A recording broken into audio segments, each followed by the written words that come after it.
स्वपोषी पोषण के लिए आवश्यक है CO2, क्लोरोफिल और सौर प्रकाश।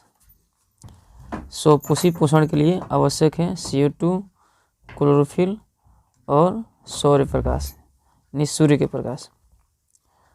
अगला है कि जीव जो अपना पोषण मृत कार्बनिक पदार्थों से प्राप्त करते हैं उन्हें मृतोपजीवी कहा जाता है, मृतोपजीवी। अगला है कि क्लोरोफिल वर्ण का रंग है, तो क्या है? हरा। क्लोरोफिल वर्ण का रंग है हरा। अगला है कि स्वपोषी भोजन के संश्लेषण में उपयोग करते हैं अकार्बनिक पदार्थों का। अगला है कि प्रकाश संश्लेषण की क्रिया के दरमियान जल के अणुओं का है ना उपलब्धता कहलाता है फोटोलाइसिस।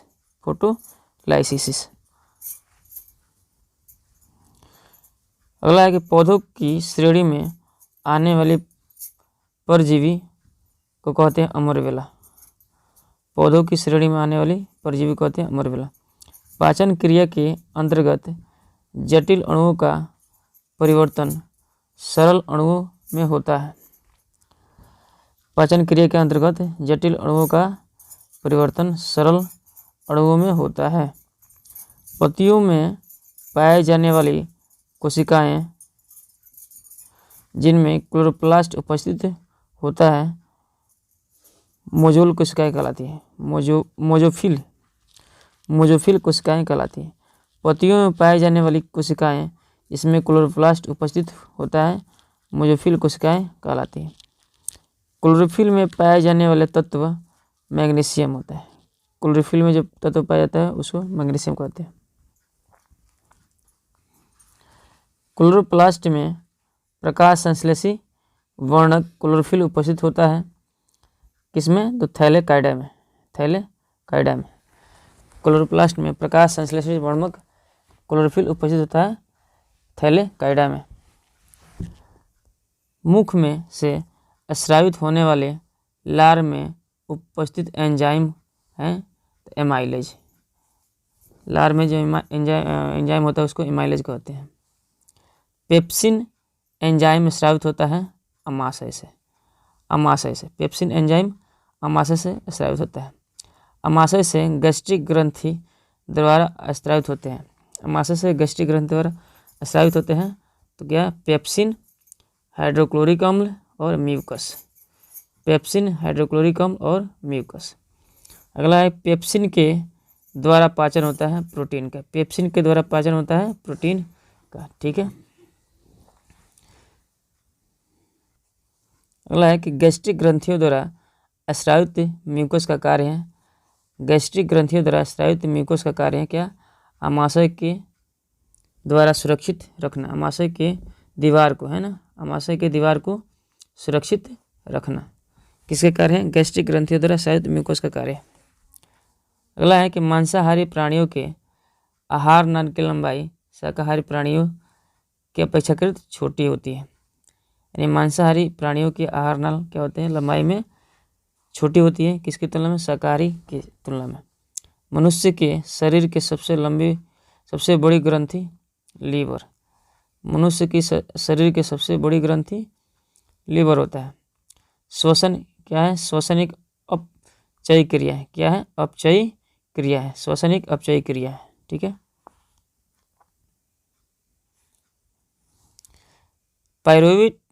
पाइरूवेट के विखंडन से कार्बन डाइऑक्साइड जल तथा ऊर्जा प्राप्त करने की प्रक्रिया होती है माइटोकॉन्ड्रिया में। क्या होता है? पाइरूवेट के विखंडन से क्या होता है? कार्बन डाइऑक्साइड जल और ऊर्जा प्राप्त होता है। जीवों में ऊर्जा की प्राप्ति श्वसन द्वारा होता है। किसके द्वारा? श्वसन द्वारा।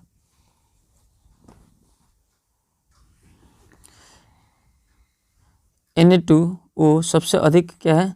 क्षारकीय है। Na2O क्या है? सबसे अधिक क्षारकीय है। मैग्नीशियम आवर्त सारणी के किस समूह का सदस्य है ना। मैग्नीशियम आवर्त सारणी के किस समूह का सदस्य है, तो समूह 2 हो जाएगा। यहाँ पे क्या होगा, 2, समूह 2। ठीक है। अगला है कि आधुनिक आवर्त सारणी का दीर्घतम यानी कि बड़ा रूप किसकी देन है, तो मोजले का। मोसले यहाँ पे होगा, मोसले। ठीक है। अगला है आवर्त सारणी में प्रथम वर्ग के तत्वों को कहा जाता है क्षार धातु। प्रथम वर्ग के तत्वों को क्या कहा जाता है, क्षार धातु। ठीक है। आवर्त सारणी में द्वितीयक वर्ग के तत्वों को कहा जाता है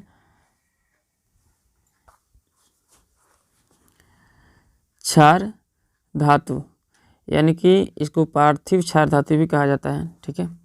द्वितीयक को एसबी एक क्या है, उपधातु है। एसबी एक क्या है, उपधातु है। SO2 सबसे अधिक अम्लीय ऑक्साइड है। SO2 सबसे अधिक अम्लीय ऑक्साइड है। ठीक है।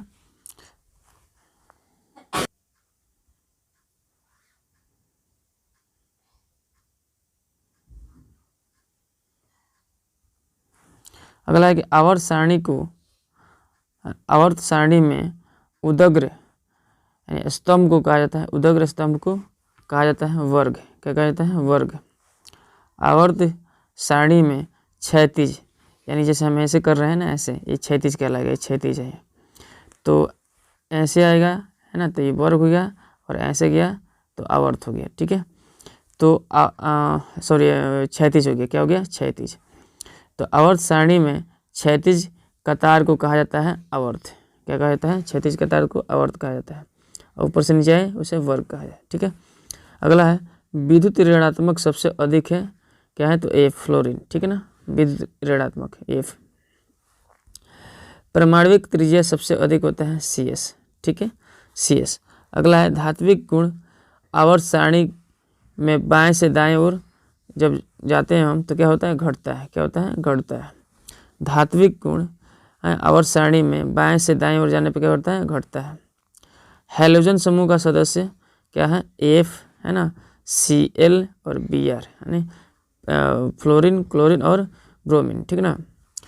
तो हैलोजन समूह का ये सदस्य है F है ना, Cl और Br। अगला है Ca का विद्युत धनात्मक सबसे अधिक है, यानी कि Ca का विद्युत धनात्मक क्या है, सबसे अधिक है। ठीक है।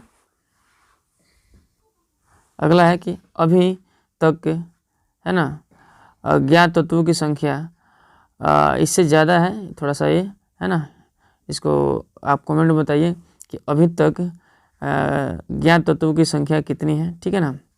यह जो है बुक का है, बुक में अभी तो ज्ञात में ज़्यादा है ना, तो इसको कमेंट में बताएं आप। आधुनिक आवर्त सारणी में निष्क्रिय गैस किस समूह में है, तो 18। आधुनिक आवर्त सारणी में निष्क्रिय गैस समूह 18 में। ठीक ना। निष्क्रिय गैस हीलियम के बाहरी कक्षा में कितने इलेक्ट्रॉन होते हैं। हीलियम के बाहरी कक्षा में कितने इलेक्ट्रॉन होते हैं, तो 2 होते हैं। कितना होते हैं, 2। अगला है कि कवक में पोषण की कौन सी विधि है। कवक में पोषण की कौन सी विधि पाई जाती है, तो मृतजीवी। कौन सी विधि, मृतजीवी। अगला है कि भोजन का पाचन किस प्रकार की अभिक्रिया है, तो उपचयन। भोजन का पाचन किस प्रकार की अभिक्रिया है, तो उपचयन। प्रकाश संश्लेषण की क्रिया में ऑक्सीजन बाहर निकलता है ना, प्रकाश संश्लेषण की क्रिया में ऑक्सीजन बाहर निकलता है किससे, तो जल से। ठीक है ना, जल से। ठीक है। अगला है कि पौधों में कार्बोहाइड्रेट का संचय किस रूप में होता है, तो स्टार्च के रूप में। पौधों में कार्बोहाइड्रेट का संचय किस रूप में होता है, तो स्टार्च के रूप में होता है। प्रकाश संश्लेषण द्वारा किसकी प्राप्ति होती है, तो ग्लूकोज की।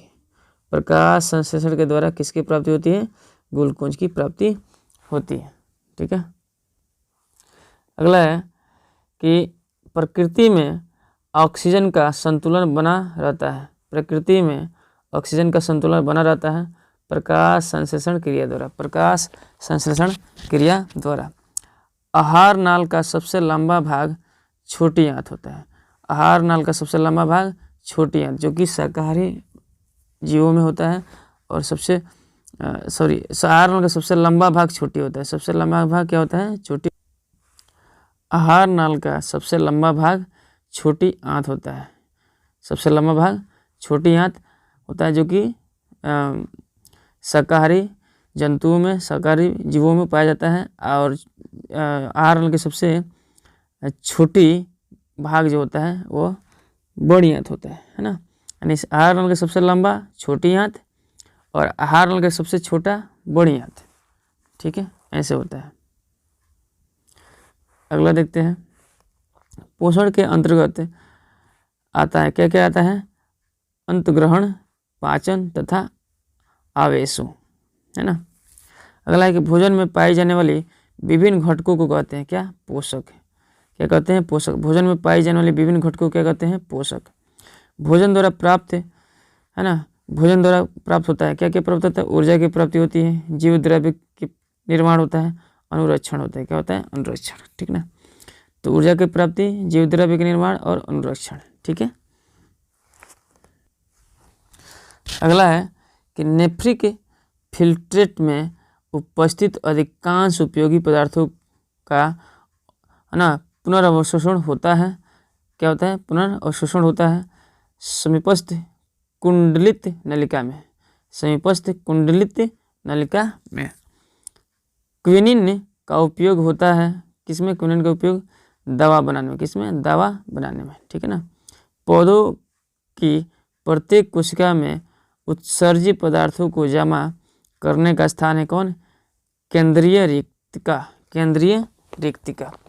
पौधों के प्रत्येक कोशिका में उत्सर्जित पदार्थों को जमा करने की स्थान है केंद्रीय रिक्तिका। ठीक है। नाइट्रोजन युक्त वर्ज्य पदार्थ हैं यूरिया, है ना, यूरिक एसिड और अमोनिया। यूरिक एसिड और अमोनिया। ठीक है। अगला है कि फलों को कृत्रिम रूप से पकाने के लिए उपयोग में लाया जाता है क्या? तो इथिलीन। क्या है? इथिलीन। फलों को कृत्रिम रूप से पकाने के लिए, है ना, कृत्रिम, एक होता है प्राकृतिक रूप से जो पेड़ पर ही पक जाता है, लेकिन फलों को कृत्रिम रूप से, है ना, जो बाजार से हम लाते हैं, क्या लाते हैं? तो इथिलीन, यानी इथिलीन का प्रयोग करके हम क्या करते हैं? फल को पकाते हैं। ऑक्सिन। ऑक्सिन क्या है? एक हार्मोन है।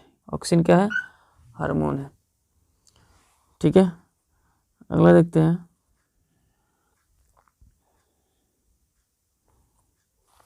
दो तंत्रिका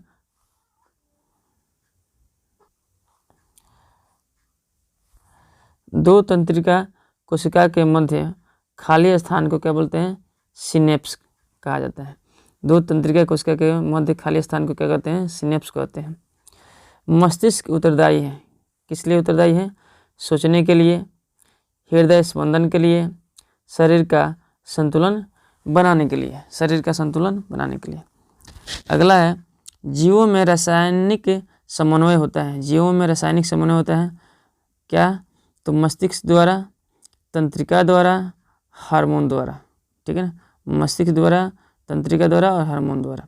अगला है कि बीजहीन फलों के उत्पादन में सहायक होता है जिबेरेलिन। क्या होता है? जिबेरेलिन। अगला देखते हैं, अंतःस्रावी ग्रंथियां होती हैं नलिका विहीन। अंतःस्रावी ग्रंथियां क्या होती हैं? नलिका विहीन होती हैं। बाह्यस्रावी ग्रंथियां क्या होती हैं? नलिका युक्त होती है। बाह्यस्रावी ग्रंथियां नलिका युक्त होती हैं। जीवों में उद्दीपनों के प्रति शरीर में होने वाली प्रतिक्रिया को कहते हैं, क्या कहते हैं? अनुक्रिया कहते हैं। क्या कहते हैं? अनुक्रिया। तंत्रिका तंत्र में संवेगों का संचरण होता है ना, विद्युतीय संवेगों के रूप में। तंत्रिका तंत्र में संवेगों का संचरण होता है विद्युतीय संवेग के रूप में। कोशिका से संवेदनाएं दूर ले जाती हैं। कोशिकाओं से जो संवेदना है दूर ले जाती हैं कौन? तो एक्सॉन द्वारा। किसके द्वारा ले जाता है? एक्सॉन द्वारा। ग्वाइटर अथवा घेंघा रोग जो होता है किसकी कमी से होता है? आयोडीन की कमी से होता है। ग्वाइटर अथवा घेंघा रोग जो गर्दन में होता है। छुई मुई के पौधों की पत्तियों की छूने से छूना होगा, ये छूने से ही क्या होता है, मुरझा जाने की क्रिया कहलाती है स्पर्शानुकुंचन। स्पर्शानुकुंचन।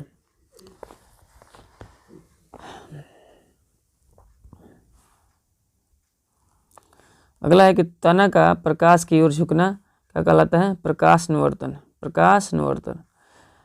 अगला है कि अनुकुंचन गतियाँ होती हैं दिशाहीन।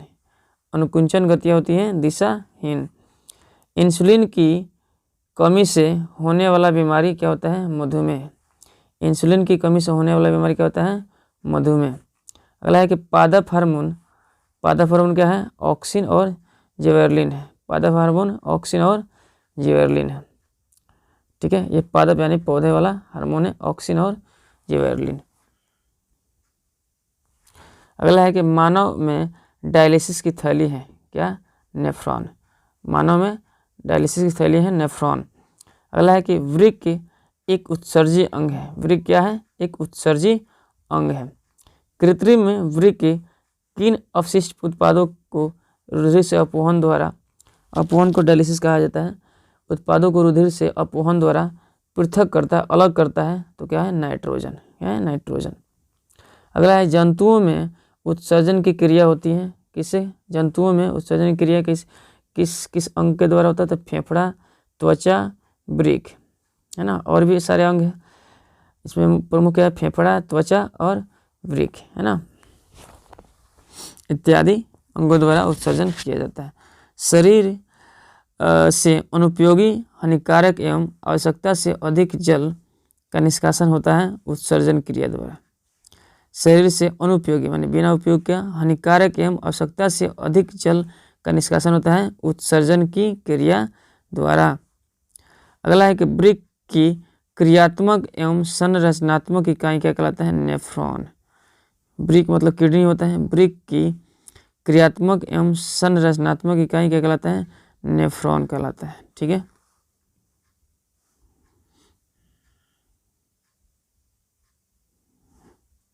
अगला है एक कोशिकीय जीवों में, है ना, अपशिष्ट पदार्थों का निष्कासन होता है वृक्क शरीर के सतह द्वारा।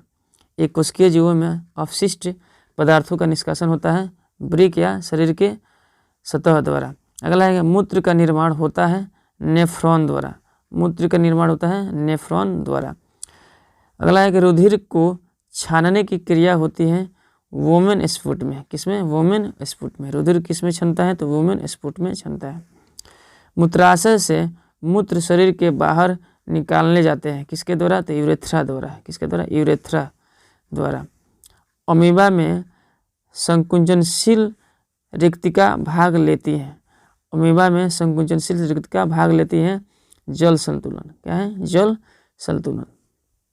अगला है केचुआ में उत्सर्जन की क्रिया होती है किसके द्वारा, नेफ्रिडिया के द्वारा। नेफ्रिडिया के द्वारा। अगला है कि नेफ्रॉन में रुधिर से छने हुए द्रवीय पदार्थों को नेफ्रिक फिल्ट्रेट कहते हैं। क्या बोलते हैं, नेफ्रिक फिल्ट्रेट कहते हैं।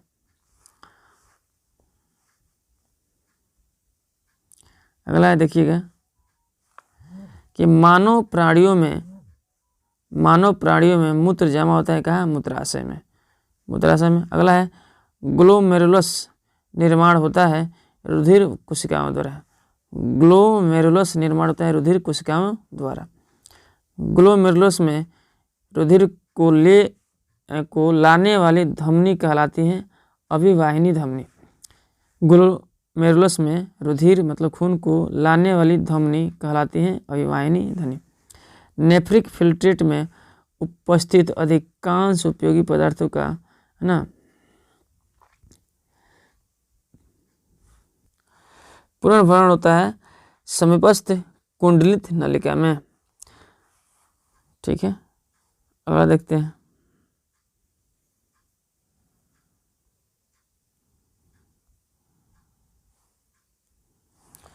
पौधों में पाए जाने वाला उत्सर्जी पदार्थ टैनिन जमा होता है छाल और पुराने जाइलम में। पुराने जाइलम में पौधों में पाया जाने वाला उत्सर्जी पदार्थ टैनिन। उत्सर्जी पदार्थ टैनिन जमा होता है छाल और पुराने जाइलम में। पौधों में पाए जाने वाला उत्सर्जी पदार्थ क्विनन का उपयोग मनुष्य द्वारा किया जाता है तो दवा बनाने में। पौधों की प्रत्येक कोशिका में उत्सर्जित पदार्थों को जमा करने की स्थान होता है केंद्रीय रेक्तिका। क्या होता है? केंद्रीय रेक्तिका। नाइट्रोजन युक्त वर्ज्य पदार्थ क्या होता है? तो यूरिया, यूरिक एसिड और अमोनिया, इन सब में क्या होता है? नाइट्रोजन पाया जाता है। फलों को कृत्रिम रूप से पकाने के उपयोग में लाया जाता है क्या? इथिलीन। ठीक है ना। अगला है अवतल दर्पण के वक्रता केंद्र पर स्थित वस्तु का प्रतिबिंब होगा, प्रतिबिंब का आवर्धन होगा क्या? -1। क्या होगा? -1। अवतल दर्पण द्वारा बना प्रतिबिंब होता है हमेशा सीधा एवं आभासी।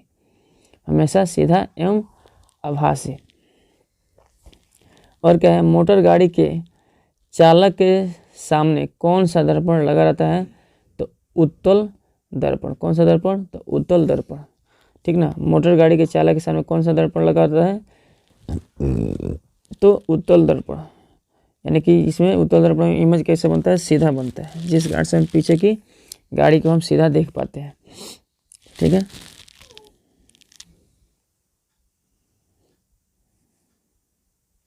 इसमें भी उत्तल दर्पण में बना प्रतिबिंब कैसा होता है? तो सीधा होता है ना। जिस कारण से मोटर गाड़ी के चालक के सामने जो लगा रहता है दर्पण, ये क्या होता है? उत्तल ही होता है। ठीक है। एक गोलीय दर्पण द्वारा बने प्रतिबिंब का आवर्धन m ऋणात्मक है। एक गोलीय दर्पण द्वारा बने प्रतिबिंब का आवर्धन क्या है? ऋणात्मक है। इसका अर्थ यह है कि प्रतिबिंब क्या है? उल्टा है। प्रतिबिंब क्या है? उल्टा है। समतल दर्पण की फोकस दूरी होगी अनंत। क्या होगी? अनंत। फोकस दूरी एवं वक्रता त्रिज्या से संबंध है F बराबर R/2। F बराबर R/2। उत्तल दर्पण में बनने वाले प्रतिबिंब का आवर्धन होगा 1 से कम। क्या होगा? 1 से कम होगा। ठीक है।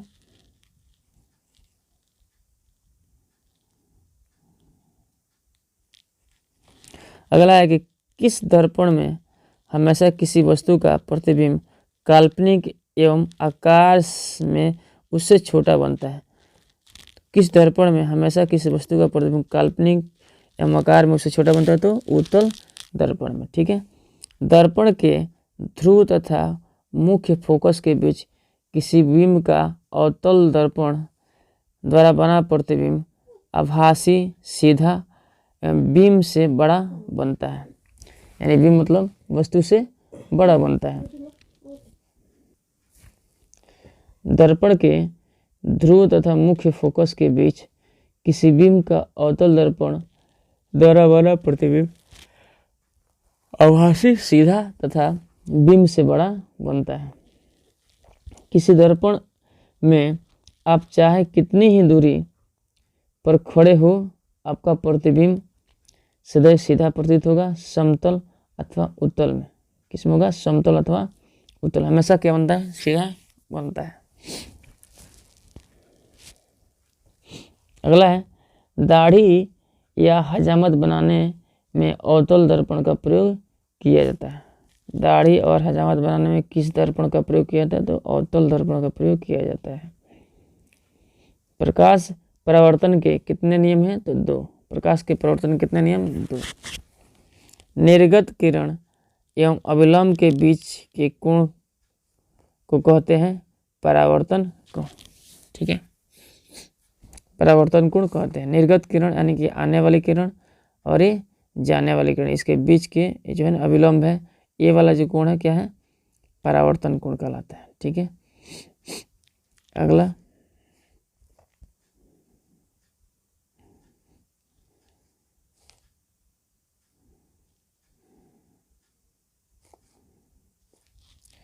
निर्वात में प्रकाश की चाल क्या होती है?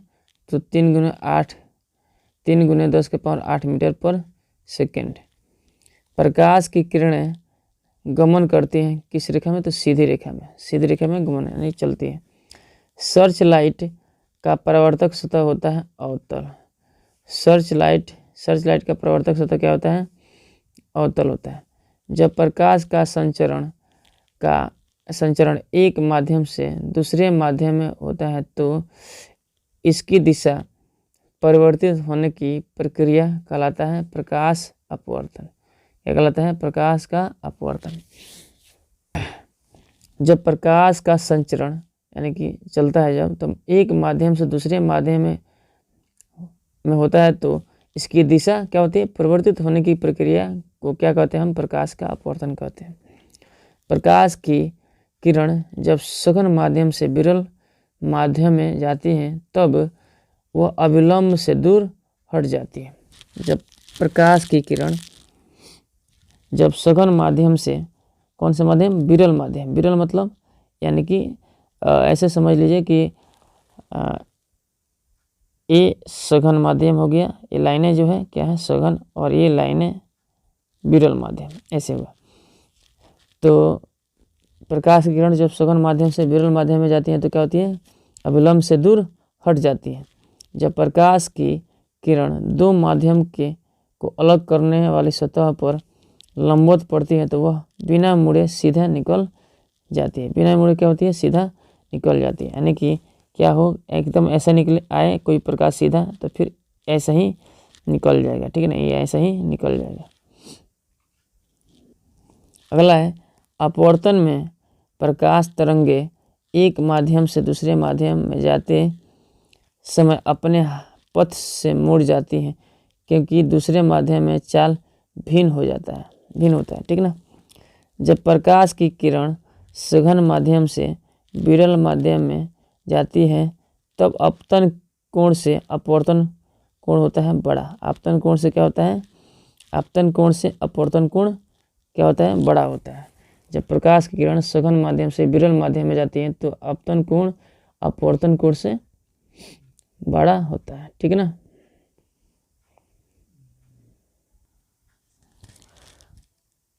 अगला है सूर्य का प्रकाश, सूर्य का स्पेक्ट्रम। क्या है? सूर्य का स्पेक्ट्रम प्राप्त करने के लिए कांच के प्रिज्म का प्रयोग सर्वप्रथम किसने किया था? तो न्यूटन ने। क्या होगा? न्यूटन। अगला है कि किसके कारण सूर्योदय एवं सूर्यास्त के समय सूर्य की चक्रीय, है ना, चपटी प्रतीत होती है? तो वायुमंडलीय अपवर्तन के कारण, ठीक है। स्पेक्ट्रम में किस रंग की किरण का झुकाव सबसे अधिक है? तो बैगनी रंग का किरण का झुकाव सबसे अधिक होता है। किसी वस्तु का प्रतिबिंब आँख के किस भाग पर पड़ता है? तो रेटिना पर। प्रतिबिंब आँख किस भाग पर बनता है? तो रेटिना पर बनता है, ठीक ना। अगला है कि आँख का व्यवहार होता है किस लेंस के भांति? तो उत्तल लेंस की तरह, उत्तल लेंस की तरह, है ना। किसी वस्तु का प्रतिबिंब आँख के किस भाग पर बनता है? तो बनता है होगा, ठीक ना। प्रतिरोध का ऐसा ही मात्रक क्या है? ओम है। प्रतिरोध का ऐसा ही मात्रक ओम, याद रखिए। अगला है कि विद्युत धारा का ऐसा ही मात्रक क्या होता है? एम्पियर होता है। विद्युत धारा का ऐसा ही मात्रक एम्पियर, यानी आई बराबर क्यू बटे टी, आई बराबर क्यू बटे टी।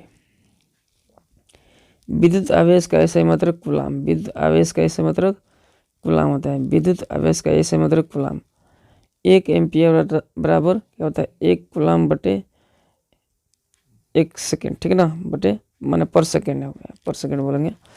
1 इलेक्ट्रॉन पर आवेश होता है, 1 इलेक्ट्रॉन में कितना आवेश होता है? 1.6 गुना 10 के पावर -19 कूलाम, 1.6 गुने 10 के पावर -19। आंद्रे मेरी एम्पियर का संबंध किस देश से है? तो फ्रांस से। आंद्रे मेरी एम्पियर का संबंध फ्रांस से है। 1 कूलाम आवेश में कितने इलेक्ट्रॉन समाय आवेश के तुल्य होता है? तो 6.25 गुणे 10 के पावर -18 कूलाम, 6.25 गुणे 10 के पावर -18 कूलाम।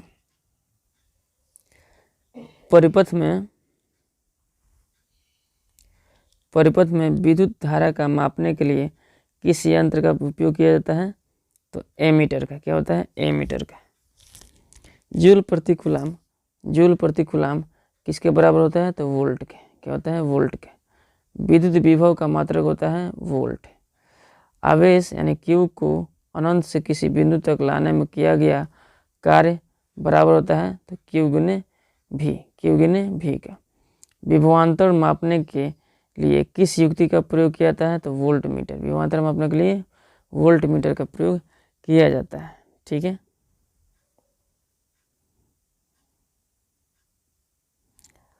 अगला है कि यह विद्युत परिपथ में उपयोग होने वाला है ना किसका प्रतीक है, मैंने प्रतीक बताना है। तो धारा नियंत्रक क्या होगा, धारा नियंत्रक का। जॉर्ज साइमन ओम का संबंध किस देश से है तो जर्मनी से। किस देश से है तो जर्मनी से। किसी कुंडली का प्रतिरोध ज्ञात करने के लिए सूत्र क्या है, R बराबर V/I है ना। किसी कुंडली का प्रतिरोध ज्ञात करने के लिए R बराबर V/I। ओम के नियम के अनुसार क्या है, V बराबर IR है, V बराबर IR। ठीक है, अगला है कि वैसी वस्तुएं जो स्वयं के प्रकाश से प्रकाशित होती है तो क्या होती हैं, प्रदीप्त वस्तुएं। क्या होती हैं, प्रदीप्त वस्तुएं होती है। ठीक है ना। वैसी वस्तुएं जिनसे होकर प्रकाश बाहर नहीं निकलती, अपारदर्शी प्रकाश को अवरोध के किनारे पर थोड़ा मोड़कर उसकी छाया में प्रवेश करने की घटना कहलाती है विवर्तन। क्या कहलाता है, विवर्तन कहलाता है। आपतित किरण और दर्पण की सतह पर खींचे गए अभिलंब के बीच का कोण क्या होता है, आपतन कोण। आपतित किरण और दर्पण की सतह पर खींचे गए अवलंब के बीच कोण होता है आपतन कोण। किसी दर्पण में वस्तु का काल्पनिक प्रतिबिंब बनता है तो दर्पण क्या होता है, होगा उत्तल। काल्पनिक प्रतिबिंब बन रहा है तो दर्पण क्या होगा, उत्तल होगा। ठीक है, अगला देखते हैं।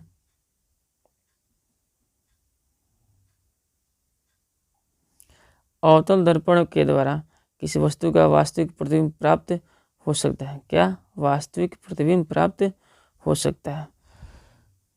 किस दर्पण में वस्तु का बड़ा प्रतिबिंब बनता है तो अवतल दर्पण में वस्तु का बड़ा प्रतिबिंब बनता है। ठीक है ना। पार्श्व प्रवर्तित प्रतिबिंब बनता है समतल दर्पण। पार्श्व प्रवर्तित प्रतिबिंब समतल दर्पण में। प्रकाश का वेग महत्तम होता है निर्वात में। निर्वात में प्रकाश का वेग सबसे अधिक होता है। एक ही बिंदु स्रोत से बाहर की ओर फैल रही किरणें कहलाती हैं अपसारी किरणें। क्या होती हैं, अपसारी किरणें।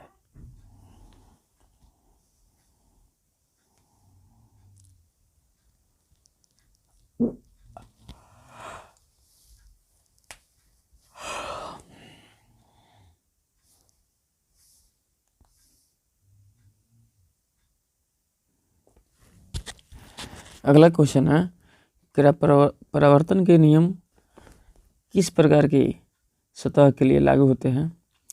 तो परावर्तन के नियम जो है सभी प्रकार के सतह के लिए लागू होते हैं। ठीक है ना, सभी प्रकार के परावर्तक सतह के लिए। ठीक है, यदि आपतित किरण परावर्तक सतह पर लंबवत हो तो तो आपतन कोण का मान क्या होगा, 0 होगा। यानी कि अगर किरण ऐसे एकदम लंबवत हो इसी दिशा में लौट जाएगी, यानी कि कोण नहीं बनेगा, तो क्या होगा, इसका मान क्या होगा, 0 होगा। एक समतल दर्पण को 30 डिग्री से उसके अक्ष के परितः घुमाया गया। 30 डिग्री से उसके अक्ष के परितः घुमाया गया है। परावर्तित किरणें कितने कोण से घूम जाएगी। ठीक है, तो क्या होगा, 45 डिग्री। आंसर होगा 45 डिग्री। ठीक है, आगे देखते हैं। एक बिंदु समान वस्तु को 2 समतल दर्पण के बीच रखा गया है। एक बिंदु समान वस्तु के 2 समतल दर्पण के बीच रखा गया है जो एक दूसरे के समांतर है। एक दूसरे क्या है, समांतर। तो प्रतिबिंब बनेगी अनंत। क्या बनेगी, अनंत बनेगी। ठीक है, कहाँ पर स्थित वस्तु का प्रतिबिंब अवतल दर्पण के फोकस पर बनता है। कहाँ पर स्थित वस्तु का प्रतिबिंब अवतल दर्पण के फोकस पर बनता है तो अनंत पर। अनंत पर कोई वस्तु रखा जाता है तो फोकस पर बनता है। ठीक है, अगला है, एक अवतल दर्पण में वस्तु की स्थिति फोकस और ध्रुव के बीच है तो प्राप्त प्रतिबिंब होगी आभासी एवं बड़ा। आभासी एवं बड़ा। कैसे होगा? आभासी में बड़ा होगा। ठीक है, अगला देखते हैं। एक अवतल दर्पण के वक्रता केंद्र पर कोई वस्तु रखी गई है तो उसका प्रतिबिंब कहाँ बनेगा? वक्रता केंद्र में बनेगा और सेम साइज बनेगा। ठीक है, आगे देखते हैं। अगला है कि प्रकाश सरल रेखा में गमन करती है। प्रकाश सरल रेखा में गमन करती है। समतल दर्पण द्वारा बना प्रतिबिंब सदैव क्या होता है? आभासी और क्या होता है? सीधा होता है। समतल दर्पण द्वारा बना प्रतिबिंब सदैव आभासी और सीधा होता है। समतल दर्पण का आवर्धन होता है क्या? +1। उत्तल दर्पण में हमेशा प्रतिबिंब बनता है किस तरह से? उत्तल दर्पण में आभासी और हमेशा छोटा होगा। उत्तल दर्पण में जब भी प्रतिबिंब बनेगा तो आभासी बनेगा और छोटा होगा। गोलीय दर्पण से वक्रता त्रिज्या फोकस दूरी की कितनी होती है? तो आधा। ठीक है ना।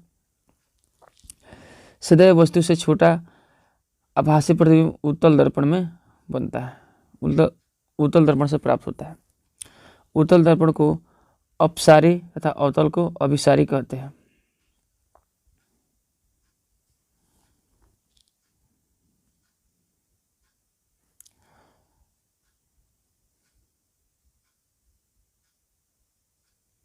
अगला है उत्तल दर्पण को अपसारी तथा अवतल दर्पण को अभिसारी कहते हैं। गोलीय दर्पण के परावर्तक पृष्ठ के केंद्र को दर्पण का ध्रुव कहते हैं। दर्पण का ध्रुव कहते हैं। आगरा किले की एक दीवार में उत्तल दर्पण लगा है।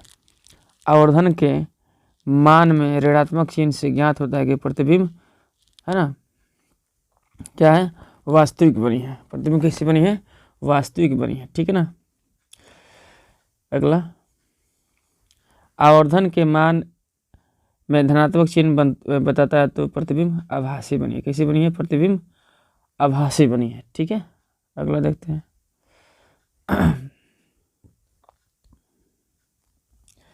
दंत विशेषज्ञ दर्पण का उपयोग करते हैं। कौन सा दर्पण? अवतल दर्पण। कौन दर्पण? अवतल दर्पण।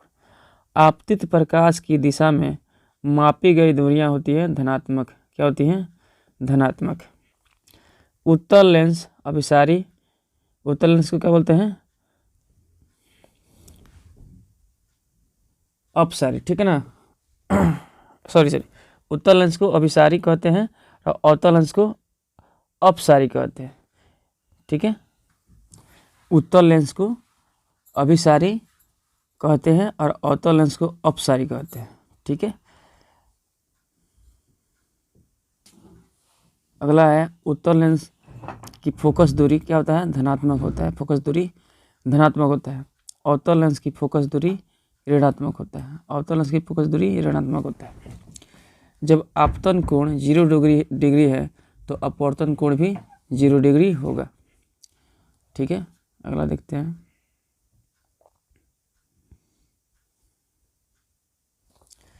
प्रकाश का वेग अधिक होता है कब? निर्वात में। प्रकाश का वेग कब अधिक होगा? निर्वात में। प्रकाश की निर्वात में चाल तथा प्रकाश के माध्यम में चाल का अनुपात किसी पारदर्शी माध्यम कहलाता है अपवर्तनांक। क्या कहलाता है? अपवर्तनांक। ठीक है ना।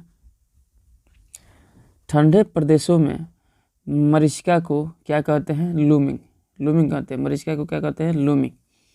वास्तविक प्रतिबिंब के लिए प्रतिबिंब की दूरी क्या होनी चाहिए? धनात्मक होनी चाहिए। वास्तविक प्रतिबिंब के लिए प्रतिबिंब की दूरी धनात्मक होनी चाहिए।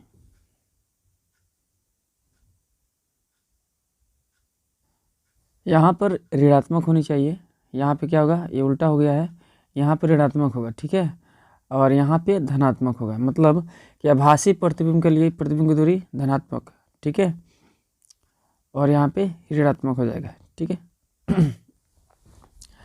अगला है कि नेत्र गोला का व्यास कितना? 2.3 सेंटीमीटर। 2.3 सेंटीमीटर। ठीक है, अगला है कि श्वेत पटल का अगला कुछ उभरा हुआ भाग पारदर्शी होता है ना। श्वेत पटल का अगला कुछ उभरा हुआ भाग क्या होता है? पारदर्शी होता है। क्या इसको क्या कहते हैं? कॉर्निया। क्या कहते हैं? आँख में होता है कॉर्निया, ठीक है ना। निकट दृष्टि दोष को दूर करने के लिए क्या होता है? कौन सा लेंस? ऋणात्मक लेंस। निकट दृष्टि दोष के लिए ऋणात्मक लेंस, है ना। अवतल लेंस का प्रयोग करते हैं। क्या? अवतल लेंस का। और दूरदृष्टि दोष के लिए धनात्मक लेंस यानी उत्तल लेंस। दूरदृष्टि दोष में कौन सा लेंस का प्रयोग करते हैं? उत्तल लेंस का प्रयोग करते हैं, ठीक है। आगे देखिए, कारण नेत्रदान के लिए व्यक्ति के मृत्यु से 4 से 6 घंटे के भीतर निकाला जा सकता है ना।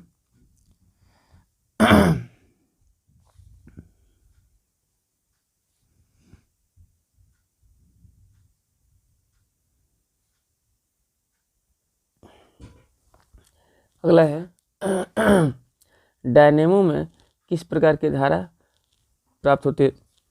तो दिष्ट धारा। किस प्रकार की? तो दिष्ट धारा। विद्युत जनित का सिद्धांत आधारित है विद्युत चुंबकीय प्रेरण पर। विद्युत चुंबकीय प्रेरण पर, ठीक है ना।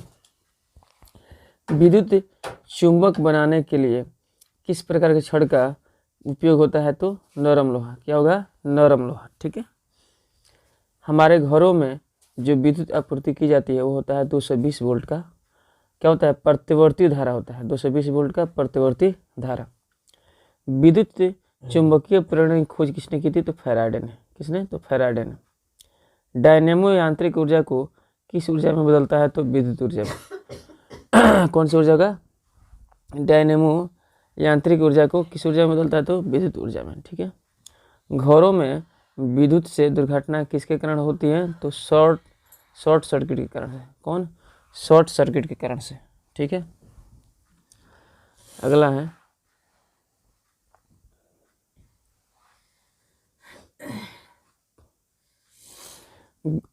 गर्म जल प्राप्त करने के लिए हम सौर जल तापक का उपयोग किस दिन नहीं कर सकते हैं? तो बादलों वाले दिन। बादलों वाले दिन में सौर जल तापक का प्रयोग नहीं कर सकते, यानी कि सौर सेल उसमें जब सूर्य ही नहीं उगा होगा तो कैसे सौर सेल काम करेगा, ठीक है।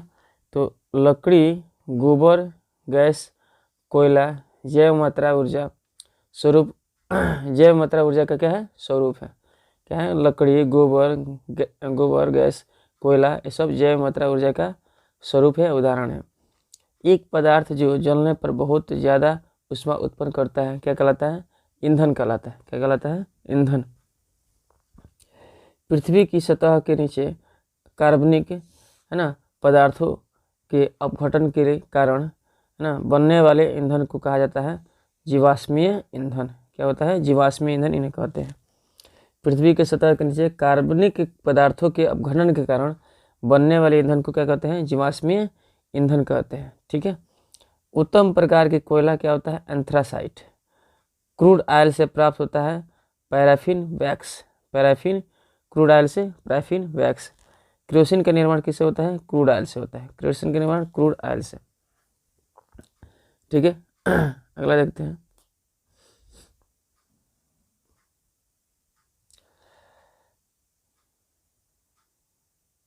अगला है कि परमाणु बम आधारित है नाभिकीय विखंडन पर। किस पे? नाभिकीय विखंडन पर। किसी पदार्थ के लिए नाभिकीय संलयन के लिए आवश्यक ताप है होना चाहिए कितना? 10 के पावर 7 के। 10 के पावर 7 के। नाभिकीय रिएक्टर में श्रृंखला अभिक्रिया को नियंत्रित रखने के लिए किसका उपयोग किया जाता है? तो नियंत्रक छड़ का। किसका?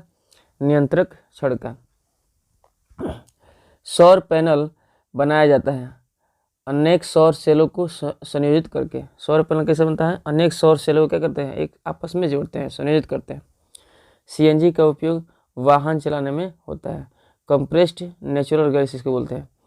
पवन विद्युत जनित्र में पवन की चाल कम से कम कितनी होनी चाहिए? 15 किलोमीटर पर घंटा, है ना। अगला है वाक्स प्रकार के सौर कुकर के उसके ऊपरी भाग में कांच के ढक देने से कारण विकिरण द्वारा ऊष्मा हानि को कम करने के लिए किया जाता है। हमारे देश से कितना प्रतिशत ऊर्जा नाभिकीय संयंत्र उत्पादित करता है ना। हमारा देश कितना प्रतिशत ऊर्जा नाभिकीय संयंत्र से उत्पादित होता है, ठीक है। तो लगभग 3% के आसपास, 3.3 के आसपास उत्पादित करता है, ठीक है। पवनों का देश कहते हैं डेनमार्क, पवनों का देश डेनमार्क होते हैं।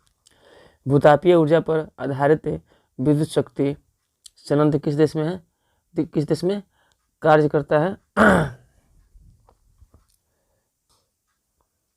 भूतापीय ऊर्जा पर आधारित विद्युत शक्ति संयंत्र किस देश में सर्वाधिक मतलब कार्य इसका उपयोग मतलब कि इसे प्राप्त किया जाता है? तो होगा अमेरिका, ठीक ना। अगला है कि प्राकृतिक स्पेक्ट्रम किसे कहते हैं? तो इंद्रधनुष को कहते हैं। न्यूटन ने सर्वप्रथम सूर्य के स्पेक्ट्रम प्राप्त करने के लिए कांच का प्रयोग किया था। जब किसी घने जंगल के बितान से सूर्य का प्रकाश गुजरता है तो उसको क्या कहते हैं? टिंडल प्रभाव कहते हैं।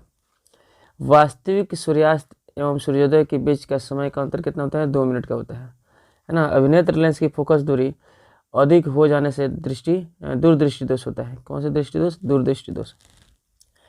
किसी विद्युत धारा के सतत या बंद प्रवाह किसी विद्युत धारा के सतत या बंद प्रवाह को विद्युत परिपथ कहा जाएगा, है ना। धारा नहीं, यहाँ पे विद्युत परिपथ होती है, ठीक है ना। अगला है किसी चालक का प्रतिरोध उसके लंबाई का लंबाई के क्या है? अनुक्रमानुपाती होती है, अनुक्रमानुपाती होता है, ठीक है ना। किसी चालक का प्रतिरोध उसके अनुप्रस्थ काट के क्षेत्रफल का व्युत्क्रमानुपाती होता है, अगर देखते हैं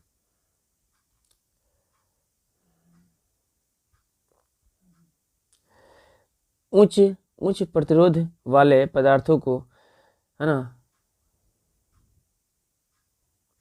क्वेश्चन है कि उच्च प्रतिरोध वाले पदार्थों को, है ना, मैंने सबसे ज़्यादा उच्च प्रतिरोध वाले जो पदार्थ होता है वो होता है टंगस्टन। क्या होता है? टंगस्टन, जिसको हम प्रतिरोधकता कह सकते हैं, ठीक ना। यानी टंगस्टन होता है, ठीक है ना। प्रतिरोध नहीं होगा, खाली क्या होगा? उच्च प्रतिरोध वाले पदार्थों को क्या कहते हैं? और सबसे ज़्यादा जो उच्च प्रतिरोध होता है उसमें होता है टंगस्टन में, ठीक है ना। अगला है कि वोल्टेज बढ़ने पर बल्ब की शक्ति बढ़ती है। वोल्टेज बढ़ेगा तो बल्ब की शक्ति बढ़ेगी। बल्ब की शक्ति उसके प्रतिरोध क्या होती है? व्युत्क्रमानुपाती होती है, प्रतिरोध के व्युत्क्रमानुपाती होती है। जैव गैस बनाने के लिए मिश्रण टंकी में गोबर तथा जल का एक गाढ़ा घोल बनाते हैं, उसे क्या कहते हैं? कर्दम। क्या कहते हैं? कर्दम। जैव मात्रा ऊर्जा नवीकरणीय है। जैव मात्रा ऊर्जा कैसी है? तो नवीकरणीय है। 1 मेगावाट के जनरेटर के लिए पवन फॉर्म के लगभग 2 हेक्टेयर भूमि चाहिए। 1 मेगा, है ना, वाट के लिए जनरेटर के लिए पवन फॉर्म कितना? 2 हेक्टेयर भूमि चाहिए, ठीक है। आगे देखते हैं। अगला है कि सौर सेल बनाने के लिए सिलिकॉन का उपयोग होता है। सौर सेल बनाने के लिए सिलिकॉन का उपयोग होता है। ओजोन परत मापी जाती है स्ट्रेटोस्फीयर में मापी नहीं जाती, पाई जाती है ना। एडाप्शन के द्वारा मापी जाती है। पर्यावरण दिवस 5 जून को ओजोन परत पाई जाती है स्ट्रेटोस्फीयर में, इसको मापने के लिए एडाप्शन का प्रयोग करते हैं। और पर्यावरण दिवस 5 जून को। कोयला अगले कितने वर्षों तक रहेगा जी? 200 वर्षों तक लगभग। पेट्रोलियम अगले कितने वर्षों तक? लगभग 40 वर्षों तक, ठीक ना। राजस्थान का बिश्नोई समुदाय वनों एवं वन्य जीवों का संरक्षण में से संबंधित है, ठीक है ना। खादिम कहाँ पे है? राजस्थान में। खादिम राजस्थान में, ठीक है।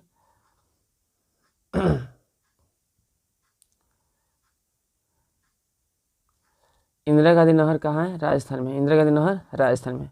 वायुमंडल में CO2 की मात्रा कितनी है? 0.03%। 0.03%। ग्लोबल वार्मिंग के लिए उत्तरदायी गैस कौन है? तो CO2। ग्लोबल वार्मिंग के लिए यानी वैश्विक तापन इसको बोलते हैं, वैश्विक तापन, ठीक है ना। कि उत्तरदायी गैस कौन है, CO2। नाभिकीय ऊर्जा बायोगैस ईंधन का एक स्रोत नहीं है, नाभिकीय ऊर्जा बायोगैस ईंधन का क्या है, स्रोत नहीं है। स्वच्छ जल का pH मान क्या होता है, 7 होता है ना, जिसको उदासीन भी बोलते हैं। 7 pH मान 7 को उदासीन भी कहते हैं, ठीक है ना। वनों के काटने से खतरनाक प्रभाव क्या होगा, मृदा अपरदन होगा। क्या होगा, मृदा अपरदन होगा।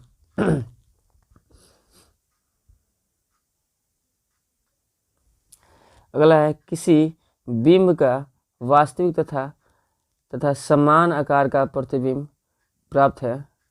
किसी बिंब का वास्तविक तथा समान आकार का प्रतिबिंब प्राप्त करने के लिए बिंब को उत्तल लेंस के सामने कहाँ रखें, तो क्या करेंगे, वक्रता केंद्र पर। कहाँ पे, वक्रता केंद्र पर, ठीक है ना।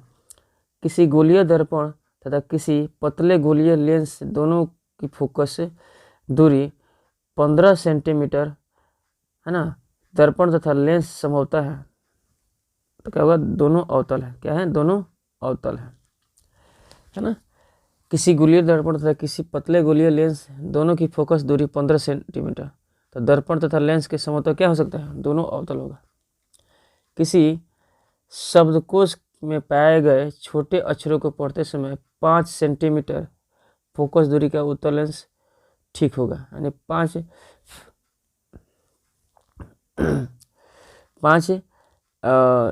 सेंटीमीटर फोकस दूरी का उत्तल लेंस क्या होगा, अच्छा होगा।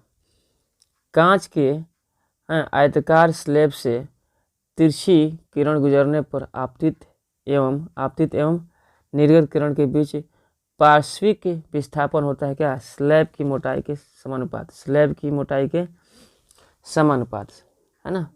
अगला देखते हैं,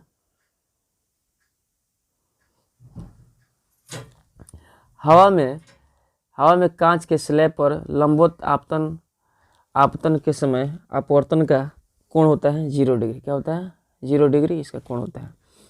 लेंस का आधा भाग काले कागज से लपेट दिया जाए तो लेंस द्वारा बने प्रतिबिंब पर प्रभाव होगा, प्रतिबिंब की चमक कम होगी। क्या होगी, प्रतिबिंब की चमक कम होगी। लेंस सूत्र क्या है, 1/v माइनस 1/u बराबर 1/f।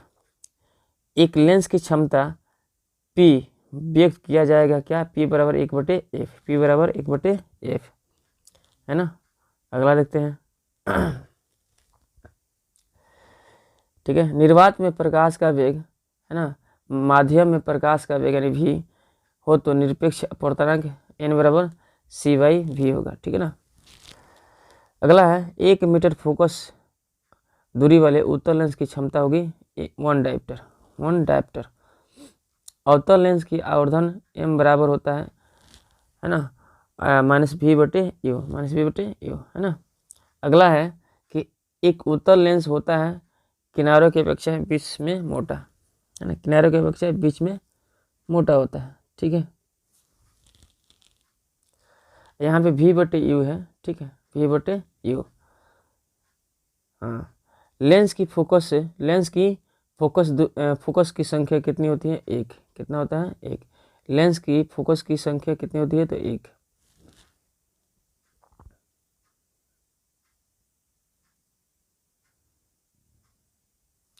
अगला है कि मानव नेत्र जिस भाग पर किसी वस्तु का प्रतिबिंब बनते हैं उसे दृष्टिपटल कहते हैं। क्या बोलते हैं, दृष्टिपटल। सामान्य मानव का सुस्पष्ट दर्शन कितनी होती है, कम से कम कितनी होगी, तो अल्पतम दूरी होती है 25 सेंटीमीटर।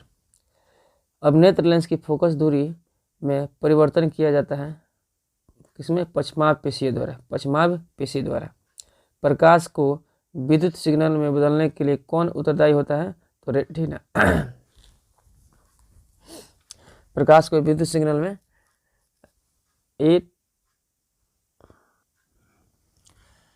यानी प्रकाश के विद्युत सिग्नल में बदलने के लिए कौन उत्तरदायी है, तो रेटिना, ठीक है ना, रेटिना होती है।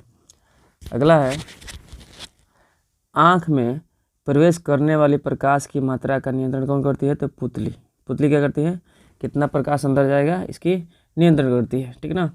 पुतली को अंधेरे में फैलने एवं तेज रोशनी में सिकुड़ने में मदद कौन करता है, तो परितारिका, उसे परितारिका मदद करती है, ठीक है। अगला देखते हैं,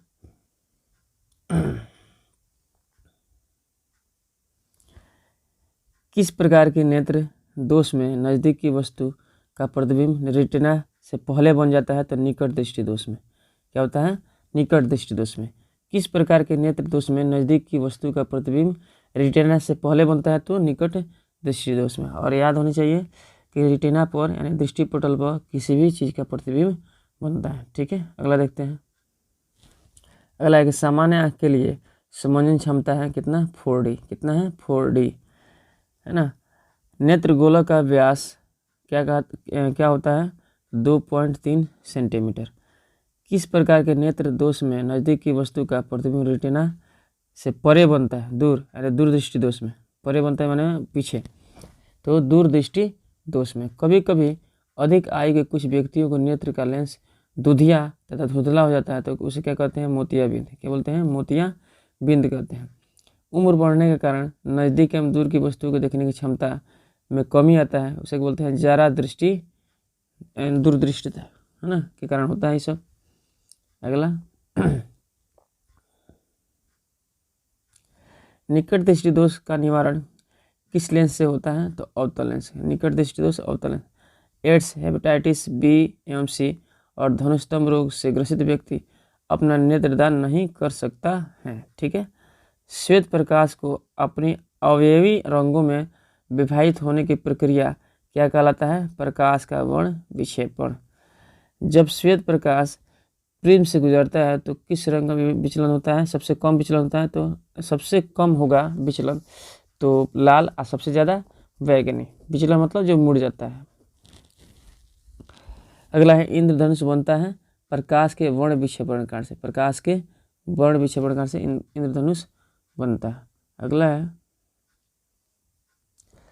अग्रिम सूर्योदय तथा विलंबित सूर्यास्त का कारण होता है वायुमंडलीय अपवर्तन। वायुमंडलीय अपवर्तन है ना। सूर्योदय तथा सूर्यास्त के समय सूर्य का रक्ताभ क्यों दिखाई देता है तो प्रकाश के प्रकीर्णन कारण। रक्ताभ यानी कि लाल दिखाई देता है जब सूर्य डूबता है तो, चाहे उगता है तो। खतरों के निशान के लिए लाल रंग का प्रयोग क्यों करते हैं, क्योंकि लाल रंग का प्रकीर्णन कम होता है, मतलब कम उड़ता है या प्रकीर्णन इसका कम होता है, और इसका तरंगदैर्घ्य ज़्यादा होता है लाल रंग का। वायुमंडल से अधिक ऊंचाई या अंतरिक्ष से आकाश कैसे दिखाई देता है तो काला। यानी जब अंतरिक्ष में जाएंगे तो आकाश कैसे दिखेगा तो काला, और धरती से नीला दिखता है। ठीक ना। अगला है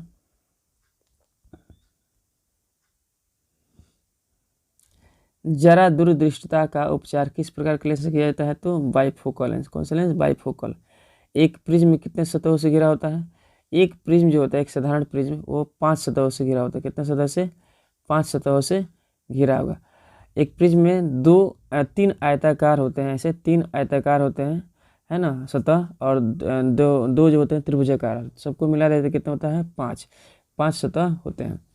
प्रकाश का लाल रंग अगर पूछे आयताकार सतह कितने हैं तो 3 है, और त्रिभुजाकार 2 है, इन सबको मिलाया जाए तो कितना जाएगा, 5।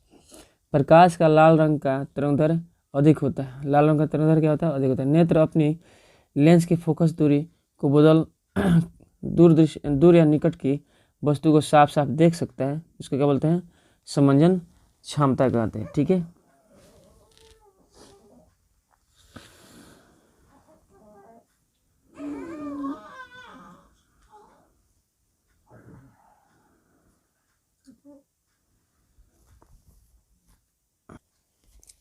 अगला है कि मेंडल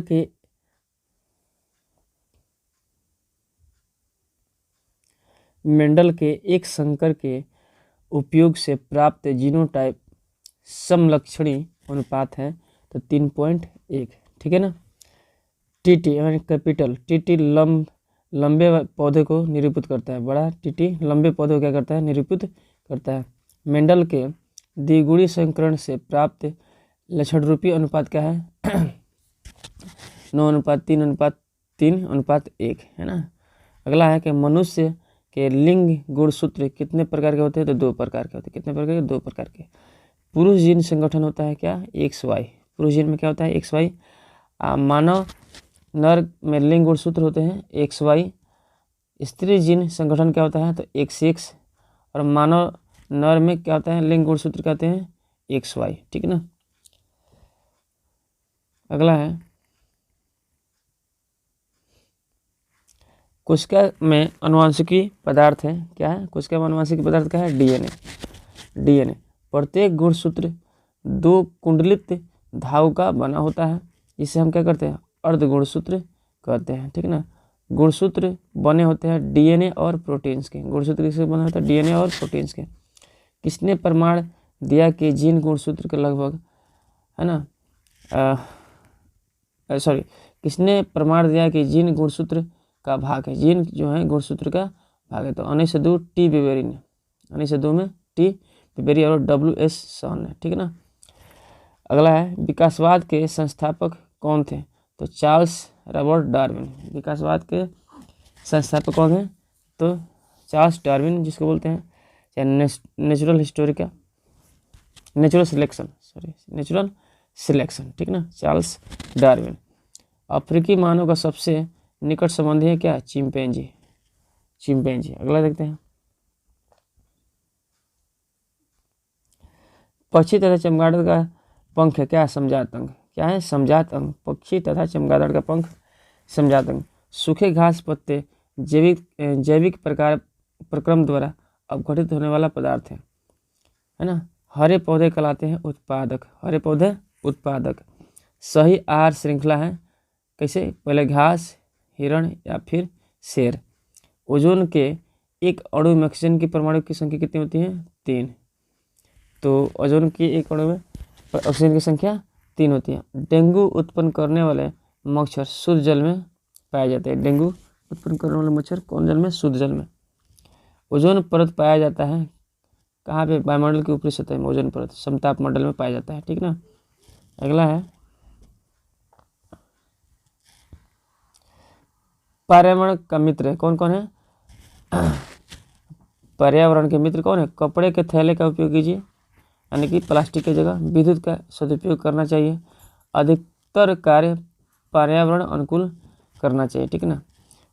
तो आहार श्रृंखला में मांसाहारी जंतु हैं, द्वितीय उपभोक्ता, है ना। आहार श्रृंखला में मांसाहारी जंतु हैं, द्वितीय या तृतीय उपभोक्ता, ठीक ना। अगला देखते हैं DDT एक रासायनिक पदार्थ है। जैव निम्नीकरण। प्रकृति में पाए जाने वाले जीवाणु हैं अपघटक, क्या है, अपघटक। प्रकृति में पाए जाने वाले सभी हरे पौधे हैं उत्पादक, क्या है, उत्पादक। शरीर में हानिकारक रासायनिक पदार्थों का आहार श्रृंखला द्वारा संचय कहलाता है जैव आवर्धन, क्या कहलाता है, जैव आवर्धन। शरीर में हानिकारक रासायनिक पदार्थों का आहार श्रृंखला द्वारा संचय कहलाता है जैव आवर्धन।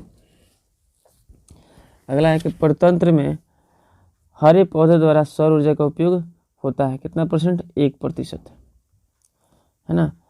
किसी पारिस्थितिकी तंत्र में ऊर्जा का ग्रहण करने वाला क्या कहलाता है, उत्पादक। मैदानी पारिस्थितिकी तंत्र में तृतीय उपभोक्ता कौन है, तो सर्प है, कौन है, सर्प। वन पारिस्थितिकी तंत्र में हिरण कौन होता है, प्राथमिक उपभोक्ता होता है, प्राथमिक उपभोक्ता का इसको कहते हैं। अगला है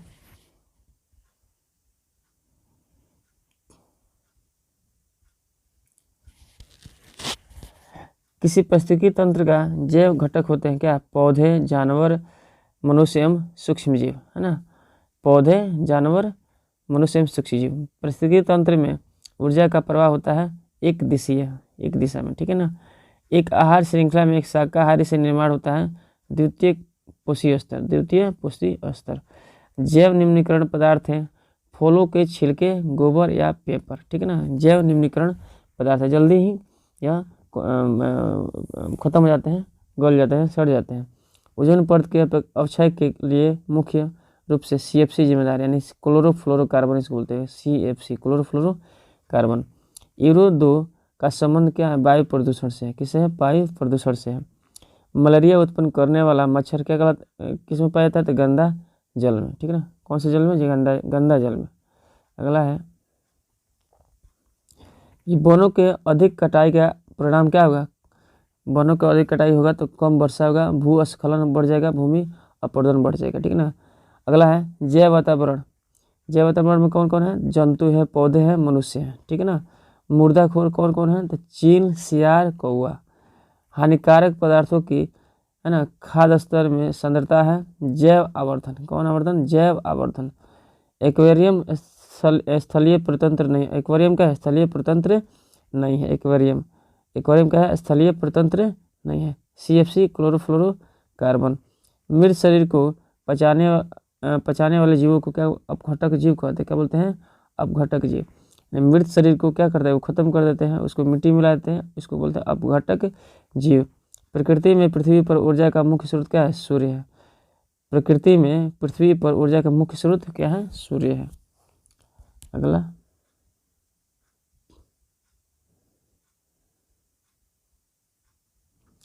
अगला है कि गंगा कार्य योजना किस वर्ष प्रारंभ हुआ? तो 1985 है ना। कोलीफॉर्म किसका समूह है? तो जीवाणु का। कोलीफॉर्म। चिपको आंदोलन 1970 के आसपास चला था। सरदार सरोवर बांध नर्मदा नदी पर है। सरदार सरोवर बांध नर्मदा नदी पर है। कुल्ह किस राज्य में है? तो हिमाचल प्रदेश में। कुल्ह किस राज्य में है? कुल्ह हिमाचल प्रदेश में। अगला देखते हैं। फ्लोएम में खाद्य पदार्थों का क्या होता है? स्थानांतरण होता है। फ्लोएम में खाद्य पदार्थों का स्थानांतरण और जाइलम में जल का स्थानांतरण होता है। तो जो स्थानांतरण होता है क्या होता है? नीचे से ऊपर, नीचे की ओर, सभी दिशा में। जो फ्लोएम में खाद्य पदार्थों का स्थानांतरण होता है नीचे से ऊपर, नीचे की ओर, सभी दिशाओं में होता है। किशोरकी जंतुओं में ऑक्सीजन का परिवहन होता है हीमोग्लोबिन द्वारा। क्या होता है? हीमोग्लोबिन द्वारा। अगला है मनुष्य के आहार नाल से पचे हुए भोजन का परिवहन होता है रुधिर एवं लसिका द्वारा। रुधिर और लसिका द्वारा। रुधिर का ऑक्सीजनीकरण होता है फेफड़ों में। क्या होता है? फेफड़ों में। पौधे जल एवं खनिज लवणों का अवशोषण करते हैं मूल रोम द्वारा। किसके द्वारा? मूल रोम द्वारा। पौधे जल एवं खनिज लवणों का अवशोषण करते हैं मूल रोम द्वारा। अगला है जीवों की कोशिकाओं में गैसों का आदान प्रदान होता है किसके द्वारा? तो विसरण के द्वारा। विसरण विधि द्वारा जीवों की कोशिकाओं में गैसों का आदान प्रदान होता है। पौधों की पत्तियों में पाई जाने वाले सूक्ष्म छिद्रों को कहते हैं, क्या कहते हैं? स्टोमोटा। क्या बोलते हैं? स्टोमोटा। पौधों की पत्तियों में सूक्ष्म छिद्र वाले, है ना, उसको क्या कहते हैं? स्टोमोटा कहते हैं। ठीक है। अगला देखते हैं। प्रकाश संश्लेषण की क्रिया में अवशोषित जल का उपयोग होता है किस? 1%, है ना। प्रकाश संश्लेषण क्रिया में अवशोषित जल का उपयोग होता है 1%। वृक्षों द्वारा प्राप्त लकड़ियों में मुख्य रूप से क्या होता है? जाइलम वाहिकाएं होती है। जाइलम वाहिकाएं। फ्लोएम के भीतर भोज्य पदार्थों का स्थानांतरण होता है सक्रिय परिवहन की क्रिया द्वारा। कौन से परिवहन? सक्रिय परिवहन की क्रिया द्वारा। फुफ्फुसीय धमनी में बहने वाले रुधिर होते हैं कार्बन डाइऑक्साइड युक्त। फुफ्फुसीय धमनी कार्बन डाइऑक्साइड युक्त, यानी कि कार्बन डाइऑक्साइड मिला होता है इसमें। रुधिर वाहिनियों में रुधिर नहीं जमता है किसके कारण से? हिपेरिन के कारण से। हिपेरिन के कारण से, एक प्रोटीन से, जिस कारण से रुधिर वाहिनियों में ना शरीर की बॉडी के अंदर खून नहीं जमता है। लसिका तंत्र का निर्माण होता है किसे? लसिका से, लसिका कोशिकाएं, लसिका वाहिनियाँ। लसिका तंत्र का निर्माण क्या होता है? लसिका से, लसिका कोशिकाएं, लसिका वाहिनियों से। अगला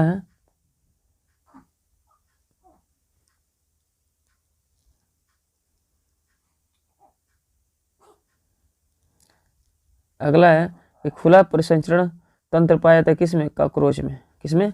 कॉकरोच में। हृदय में धमनियों में रुधिर प्रभावित होती है नीलय के संकुंचन से। सामान्य स्वस्थ व्यक्ति का रक्तदाब कितना होता है? 120/80। दाएं आलिंद नीलय को विभाजित करने वाली पट्टिका में उपस्थित छिद्र पर मौजूद होता है त्रिविलनी कपाट। स्टेथोस्कोप की सहायता से सुनी जाती है हृदय स्पंदन। क्या हृदय को गति सुननी है तो स्टेथोस्कोप का प्रयोग करते हैं। रुधिर का रंग लाल होता है हीमोग्लोबिन के कारण से। लाल रुधिर कणिकाओं का जीवन काल कितना होता है? 120 दिन। कितना दिन? 120 दिन। उस जंतु का नाम बताया जिसमें एकहरा परिसंचरण तंत्र होता है, तो क्या होता है? मछली। क्या होता है? मछली।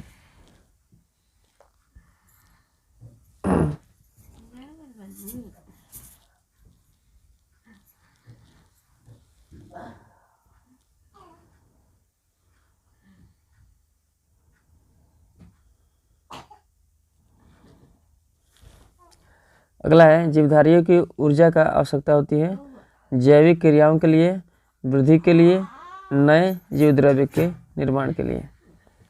अगला है कोशिका में ऊर्जा का संचय होता है एटीपी के रूप में। किसके रूप में? एटीपी के रूप में। कोशिका द्रव्य में एक अणु ग्लूकोज से बनता है एटीपी। एटीपी का निर्माण कोशिका द्रव्य में और माइटोकॉन्ड्रिया में होता है।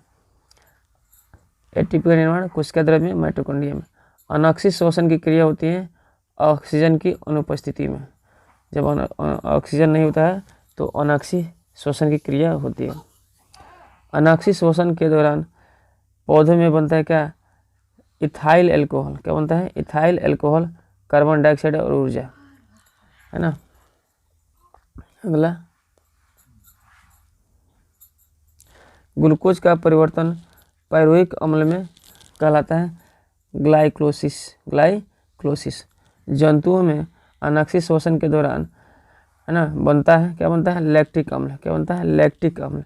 किण्वन के क्रिया के दौरान ग्लूकोज से बनता है इथाइल एल्कोहल। क्या होता है? Ethyl alcohol. पौधों में ऑक्सीजन की प्राप्ति होती है विसरण की क्रिया द्वारा। कौन सी क्रिया? विसरण की क्रिया द्वारा।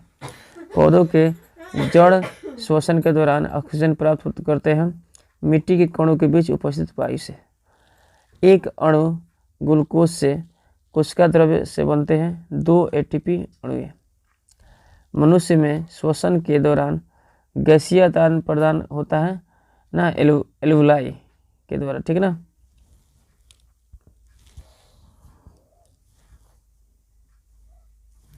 अगला है एथाइल अल्कोहल किस प्रकार के श्वसन से बनता है? तो अवयवीय श्वसन, ठीक है ना। रुधिर में पाए जाने वाली वर्णक जो ऑक्सीजन से संयोग करते हैं कहलाते हैं हीमोग्लोबिन, है ना। रुधिर में पाए जाने वाले वर्णक जो ऑक्सीजन से संयोग करते हैं हीमोग्लोबिन कहलाते हैं। अमीबा में श्वसन की क्रिया होती है शारीरिक सतह पर। कौन सतह पर? शारीरिक सतह पर। श्वसन किस प्रकार के रासायनिक अभिक्रिया है? तो ऊष्माक्षेपी। क्या है? श्वसन क्या है? ऊष्माक्षेपी है। मनुष्य के फेफड़ों उपस्थित होते हैं वक्ष गुहा में। किसमें? वक्ष गुहा में। विसरण वह क्रिया है जिसमें अणुओं की गति होती है अधिक सांद्रता से कम सांद्रता की ओर। अधिक सांद्रता से कम सांद्रता की ओर। मनुष्य के वक्ष गुहा विभाजित होती है डायफ्राम द्वारा। किसके द्वारा? डायफ्राम द्वारा। पादप में जाइलम उत्तरदायी है जल के वहन के लिए, जल को परिवहन के लिए, ठीक है ना। अगला देखते हैं।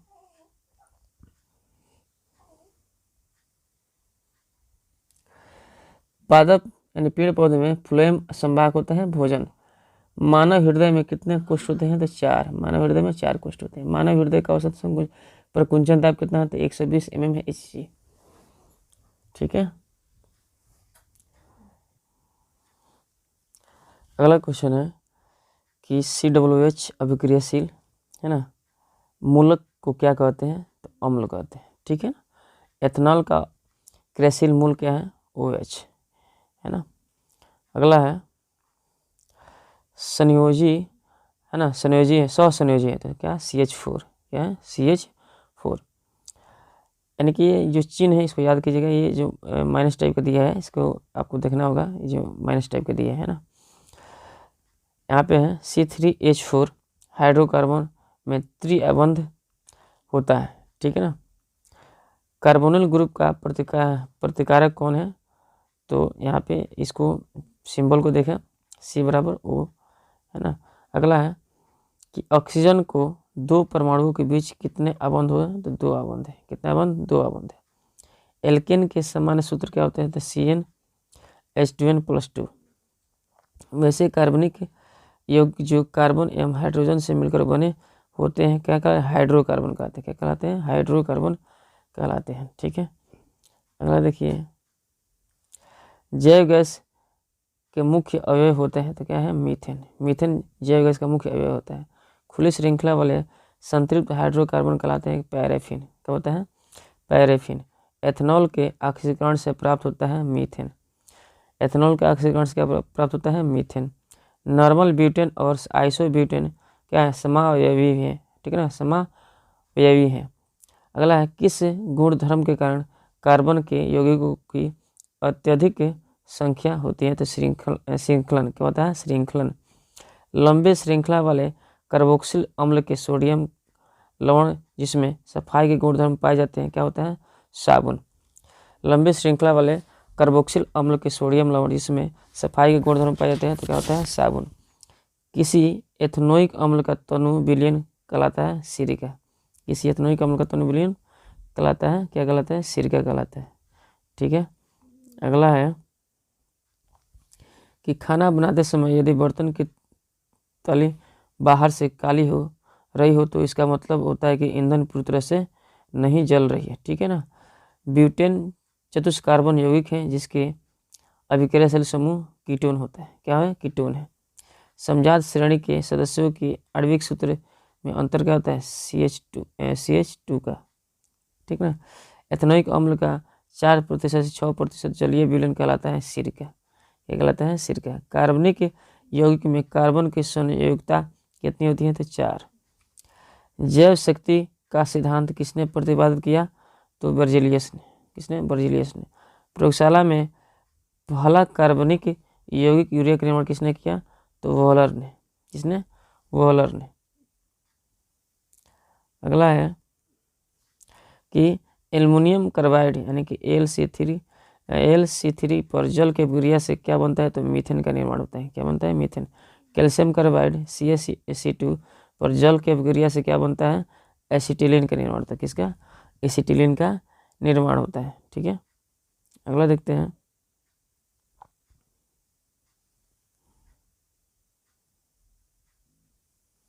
अगला है कार्बन का शुद्धतम रूप एवं फुटबॉल की आकृति वाला अपरूप कौन है, तो C60, इसको फ्लोरीन बोलते हैं। ठीक है ना, C60 फ्लोरीन। CH3CH2OH को H2SO4 के साथ है 4,43,000 है 443 के पर गर्म करने पर एथिन बनता है। क्या बनता है, एथिन। मिथाइल एल्कोहल की थोड़ी मात्रा भी लेने पर मृत्यु हो सकती है। धातुओं को वेल्डिंग में किस गैस का प्रयोग होता है, तो एसिटिलीन गैस। कौन सी गैस, एसिटिलीन गैस। वायुमंडल में CO2 की मात्रा कितनी होती है, 0.03%। हीलियम में क्या है, अक्रिय गैस। हीलियम क्या है, एक अक्रिय गैस है। आवर्त सारणी में कितने आवर्त हैं, तो 7 आवर्त है। आवर्त सारणी में कितने आवर्त हैं, तो 7 आवर्त है। ठीक है, अगला देखते हैं। ओजोन के एक अणु में कितने परमाणु है, तो 3 है ना। अगला आवर्त सारणी के पिता मेंडलीफ को कहते हैं। क्या किसे कहते हैं, मेंडलीफ को। अक्रिय गैस हीलियम होता है। क्लोरीन की संयुक्ता कितनी होती है, 1 होती है। लोहे के परमाणु संख्या कितना है, 26। आधुनिक आवर्त सारणी में वर्गों की संख्या कितनी होती है, 18। हीलियम के बाहरी कक्षा में कितने इलेक्ट्रॉन होते हैं, 2 इलेक्ट्रॉन होते हैं। 2 इलेक्ट्रॉन होते हैं। ठीक है, अगला देखते हैं। अगला क्वेश्चन है कि आधुनिक आवर्त सारणी तत्वों के वर्गीकरण का आधार है परमाणु संख्या। क्या है, परमाणु संख्या। ठीक है ना। त्रिक नियम डबेराइनर द्वारा प्रतिपादित किया गया। त्रिक नियम किसके, डबेराइनर द्वारा प्रतिपादित दिया गया। अष्टक नियम न्यूलैंड्स के द्वारा प्रस्तुत किया गया था।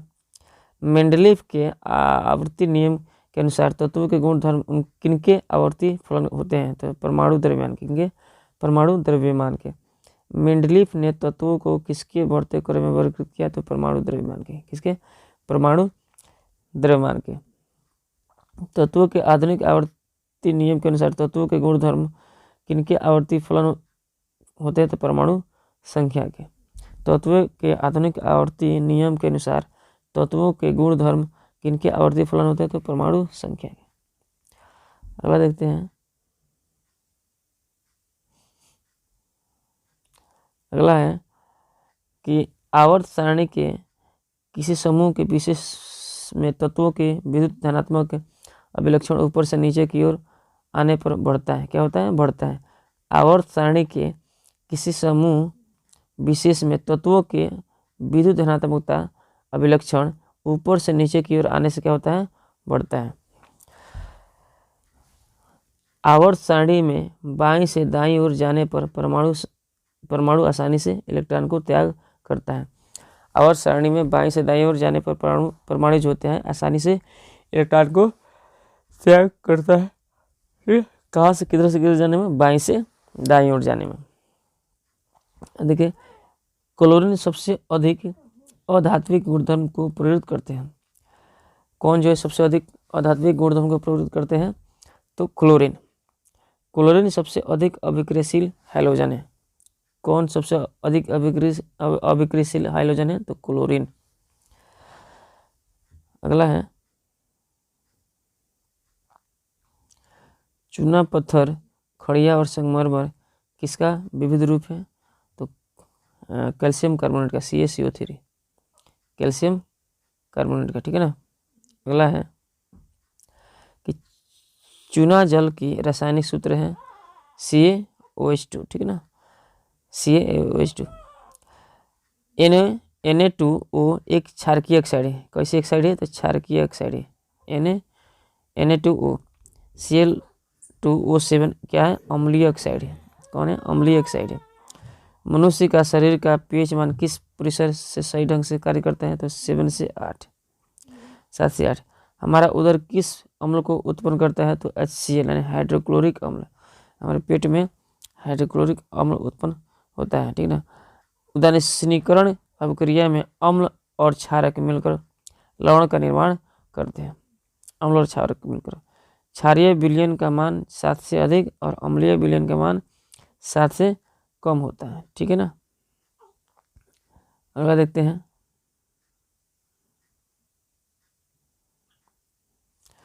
NaOH क्या है? एक क्षार है। क्या है? क्षार है, ठीक है। अगला है कार्बन क्या है? एक अधातु है। कार्बन एक अधातु है। लोहा को जिंक से लेपित करने की क्रिया क्या कहते हैं? गैल्वेनीकरण कहते हैं। गैल्वेनीकरण। NO2 और O2 उत्पाद लेड नाइट्रेट को गर्म करने में प्राप्त होता है। तो लेड नाइट्रेट गर्म करने में क्या प्राप्त होता है? तो NO2 और O2 प्राप्त होता है। ब्रोमीन कमरे के ताप पर द्रव्य होता है। ब्रोमीन कमरे के ताप पर क्या होता है? द्रव्य के रूप में होता है। सीसा और टिन के मिश्र धातु को क्या कहते हैं? सोल्डर कहते हैं। सक्रियता श्रेणी में हाइड्रोजन के ऊपर के धातु अम्लों से अभिक्रिया कर हाइड्रोजन गैस बनाते हैं। कौन सी गैस? Hydrogen gas. अम्लों से अभिक्रिया कर कौन सी गैस? हाइड्रोजन गैस बनाते हैं, ठीक है। उच्च विद्युत धनात्मकता के कारण धातु के परमाणु बनाते हैं धनायन। क्या होता है? धनायन। धातु के ऑक्साइड समानतः होते हैं क्षारकीय। धातु के ऑक्साइड क्या होते हैं? क्षारकीय होते हैं, ठीक है। अगला देखते हैं। अगला है कि अयस्क से चुंबकीय अशुद्धियों को दूर करने के लिए जो विधि उपयुक्त प्रयुक्त की जाती है वह चुंबकीय पृथक्करण विधि। अगला है कि सल्फाइड अयस्कों का सांद्रण किया जाता है कि फेन पोलवन द्वारा। किसके द्वारा? फेन पोलवन द्वारा।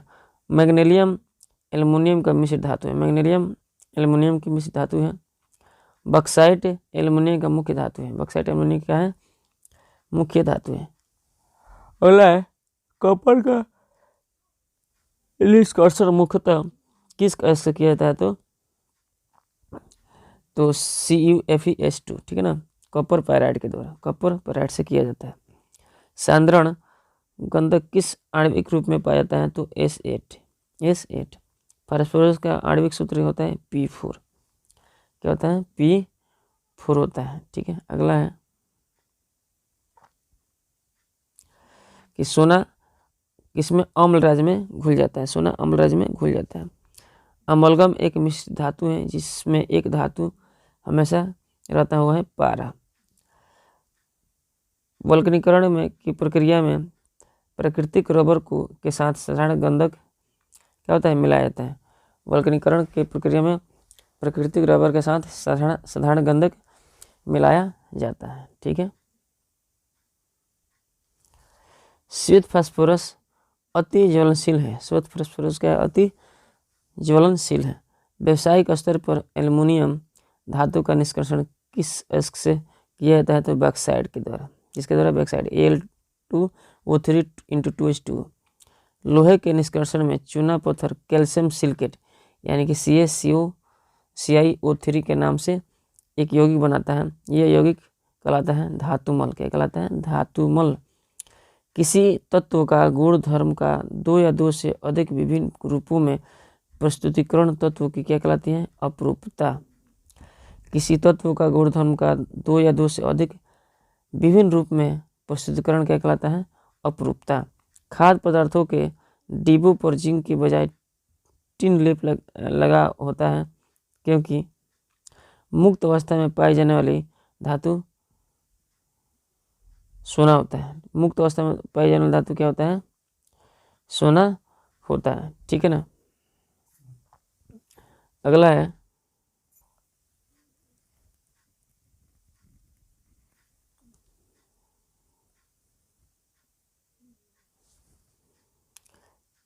संक्षारण की क्रिया किसकी उपस्थिति में होता है? तो वायु प्लस N2 नाइट्रोजन। तो धातुओं के ऑक्साइड मुख्यतः होते हैं क्या? अम्लीय। धातुओं के ऑक्साइड मुख्यतः अम्लीय होते हैं। हेमाटाइट किस धातु का? इसके तो लोहा का। शुद्ध सोने का कैरेट क्या होता है? 24 कैरेट का होता है शुद्ध सोना। पारा और एक अन्य धातु के मिश्र धातु को क्या कहा जाता है? अमलगम। पारा और एक अन्य धातु के मिश्र धातु को क्या कहलाता है? अमलगम। एल्युमिनियम पर उसके ऑक्साइड की मोटी परत बनाने की प्रक्रिया को एनोडीकरण कहते हैं। क्या कहते हैं? एनोडीकरण कहते हैं। परत होगा। ठीक है ना।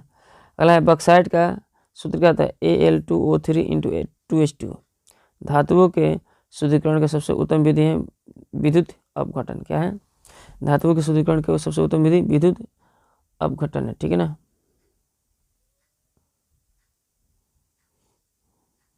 अगला है कि प्रकृति में उपलब्ध ऐसे पदार्थ जिससे तत्वों के लाभपूर्वक निष्कर्षित किया जा सकता है क्या कहलाता है? अयस्क। अयस्क में उपस्थित अशुद्धि को क्या कहते हैं? गैंग। सिनेबार किसका अयस्क है? तो H पारा का। पीतल उदाहरण है क्या? पीतल मिश्र धातु है, मिश्र धातु का। AOH का क्रियाशील मूलक कौन है? एल्कोहल। हाइड्रोकार्बन कौन होता है? CH12। सबसे कठोर तत्व कौन है? तो हीरा है। सबसे कठोर तत्व हीरा है। ठीक है। अगला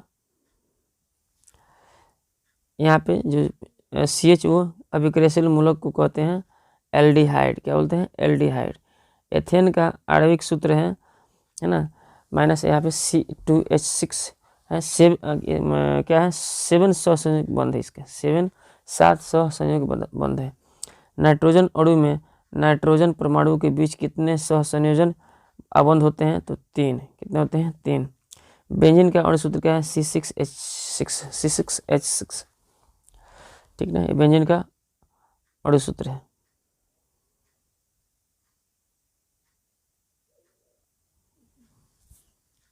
अगला है पत्तियों का मुरझाना किस हार्मोन के कारण होता है? तो एब्सिसिक हार्मोन। क्या होता है? एब्सिसिक। अगला है स्पर्शनुवर्तन स्पष्ट रूप से दिखाई पड़ता है किसमें? टेंड्रिल में। किसमें? टेंड्रिल में, है ना। खांसना, पलकों को चपकाना, घुटने का झटका प्रतिवर्ती कौन सी क्रिया है? प्रतिवर्ती क्रिया है। एड्रेलिन आपातकालीन हार्मोन। क्या है? एड्रेलिन किसको बोलते हैं? आपातकालीन हार्मोन को एड्रेलिन कहा जाता है। ठीक है। अगला है कि मस्तिष्क में सोचने की केंद्र स्थित होता है अग्र मस्तिष्क। क्या होता है? मस्तिष्क में सोचने के केंद्र की स्थित होता है अग्र। अगला है कि मेरुरज्जु द्वारा नियंत्रित होता है कौन सी? प्रतिवर्ती क्रियाएं। प्रतिवर्तित क्रियाएं। मुकुलन द्वारा अलैंगिक प्रजनन किसमें होता है? ईस्ट में।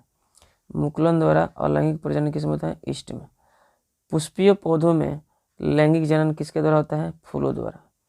पुष्पीय पौधे में लैंगिक जनन फूलों द्वारा। केंचुआ क्या है? उभयलिंगी जंतु है। केंचुआ उभयलिंगी जंतु है। ठीक है। अगला द्विखंडन होता है अमीबा, पैरामीशियम तथा लेशमिनिया में। द्विखंडन किसमें होता है? अमीबा, पैरामीशियम, लेशमिनिया में। परागकोश में पाया जाता है क्या? परागकण। परागकोश में क्या पाया जाता है? परागकण। मानव मादा में अंडाशय क्या होता है? अंडाशय होता है। जो मादा में क्या होता है? अंडाशय होता है। वृषण पुरुषों में होता है। मानव में शुक्राणु होता है। मानव में क्या होता है? शुक्राणु होता है। शुक्राणु कहाँ बनता है? वृषण में बनता है। अंडाशय में उपस्थित क्या होता है? बीजांड। अंडाशय में क्या होता है? बीजांड होता है। अंडाशय गर्भाशय डिंब वाहिनी मदाजनन तंत्र का भाग है। डिंब वाहिनी मदाजनन तंत्र का भाग है। अड़हुल किस प्रकार के फूल हैं? तो द्विलिंगी। अड़हुल किस प्रकार के फूल हैं? द्विलिंगी। अगला है कि बहुविखंडन विधि द्वारा प्रजनन होता है किसमें? प्लाज्मोडियम में। प्लाज्मोडियम में। हाइड्रा में प्रजनन किस विधि द्वारा होता है? तो द्विखंडन, मुकुलन, लैंगिक जनन ना। द्विखंडन विधि, मुकुलन और लैंगिक जनन द्वारा। द्विविखंडन क्रिया के द्वारा अलैंगिक प्रजनन होता है किसमें? अमीबा में, पैरामीशियम में, यूग्लिना में। ठीक है ना। अगला है बहुविखंडन विधि पाया जाता है किसमें? प्लाज्मोडियम में। बहुविखंडन विधि प्लाज्मोडियम में पाया जाता है। गन्ना के पौधों को प्राप्त किया जाता है किससे? ताना कर्तन विधि द्वारा। कौन से कर्तन? ताना कर्तन विधि द्वारा प्राप्त किया जाता है। आलू के पौधों को विकसित किया जाता है कंद से, कंद के भाग द्वारा। ठीक ना। अगला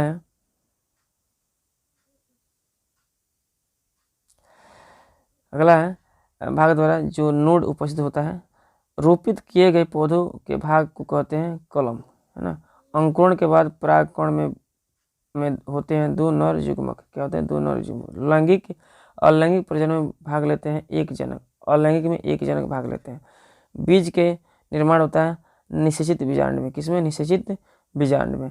अंडाणु का निषेचन होता है अंडवाहिनी नलिका या फ्लोपियन ट्यूब में, है ना। अंडाणु का निषेचन अंडवाहिनी या फ्लोपियन ट्यूब में होता है। अगला है कि स्त्री में गर्भावधि के समय कितना दिन का होता है? 270 के दिन के आसपास। भ्रूण माँ के शरीर से जुड़ा रहता है क्या? प्लेसेंटा और नाभि रज्जु द्वारा। प्लेसेंटा और नाभि रज्जु द्वारा क्या? भ्रूण माँ से जुड़ा रहता है। ठीक ना। यौन प्रदत्त वायरल बीमारी क्या है? एड्स है। शुक्रवाहिका नली के छोटे से भाग को शल्य क्रिया के द्वारा काटकर हटाने क्रिया के क्या बोलते हैं? वास्क्टोमी। क्या होते हैं? वास्क्टोमी। नर युग्मक का निर्माण क्या होता है? वृषण में होता है। नर युग्मक का निर्माण वृषण में होता है। कीटों के पंख और चमगादड़ के पंख किस तरह के अंग है? तो समवृत्ति। क्या है? समवृत्ति। पक्षी और चमगादड़ के पंख क्या होते हैं? समजात अंग होते हैं। क्या होते हैं? समजात अंग होते हैं। ठीक है। अगला, विकासीय दृष्टि से हमारे किससे अधिक समानता है? तो चिंपैंजी से। किससे है? तो चिंपैंजी से। प्राकृतिक चयन का सिद्धांत किसने दिया? तो डार्विन ने। प्राकृतिक चयन का सिद्धांत किसने दिया? डार्विन ने। जीव विज्ञान की वह शाखा जिसके अंतर्गत विभिन्नता तथा अनुवांशिकता का अध्ययन किया जाता है अनुवांशिकी कहलाता है। अनुवांशिकी शब्द का प्रतिपादित सर्वप्रथम निम्न से किसने किया था? तो मेंडल ने, है ना। तो अगला है कि किसी जीव की जीन संरचना कहलाता है क्या? जीनोटाइप। किसी जीव की जीन संरचना जीनोटाइप। अनुवांशिकी के नियमों का अध्ययन सर्वप्रथम ग्रेगर जन मेंडल ने किया था। किसने किया था? तो ग्रेगर जन मेंडल ने किया था। ठीक ना। अगला देखते हैं। अगला है कि ग्रेगर जन मेंडल वियना विश्वविद्यालय में विज्ञान एवं गणित के पढ़े थे। मेंडल ने अपना प्रयोग मटर पर किया था। किस पे किया था? मटर पर। मेंडल द्वारा की गई खोजों पर पुष्टिकरण कितने वैज्ञानिक ने किया? तो 2 वैज्ञानिकों ने किया था। ह्यूगो डी व्रीज किस देश के रहने वाला था? तो हॉलैंड का था। द ओरिजिन ऑफ स्पीसीज नामक पुस्तक किसने लिखी? तो डार्विन, चार्ल्स डार्विन ने। कूटपाद किसमें पाया जाता है? तो अमीबा में पाया जाता है। कूटपाद किसमें? अमीबा में पाया जाता है। ठीक है। अगला देखते हैं।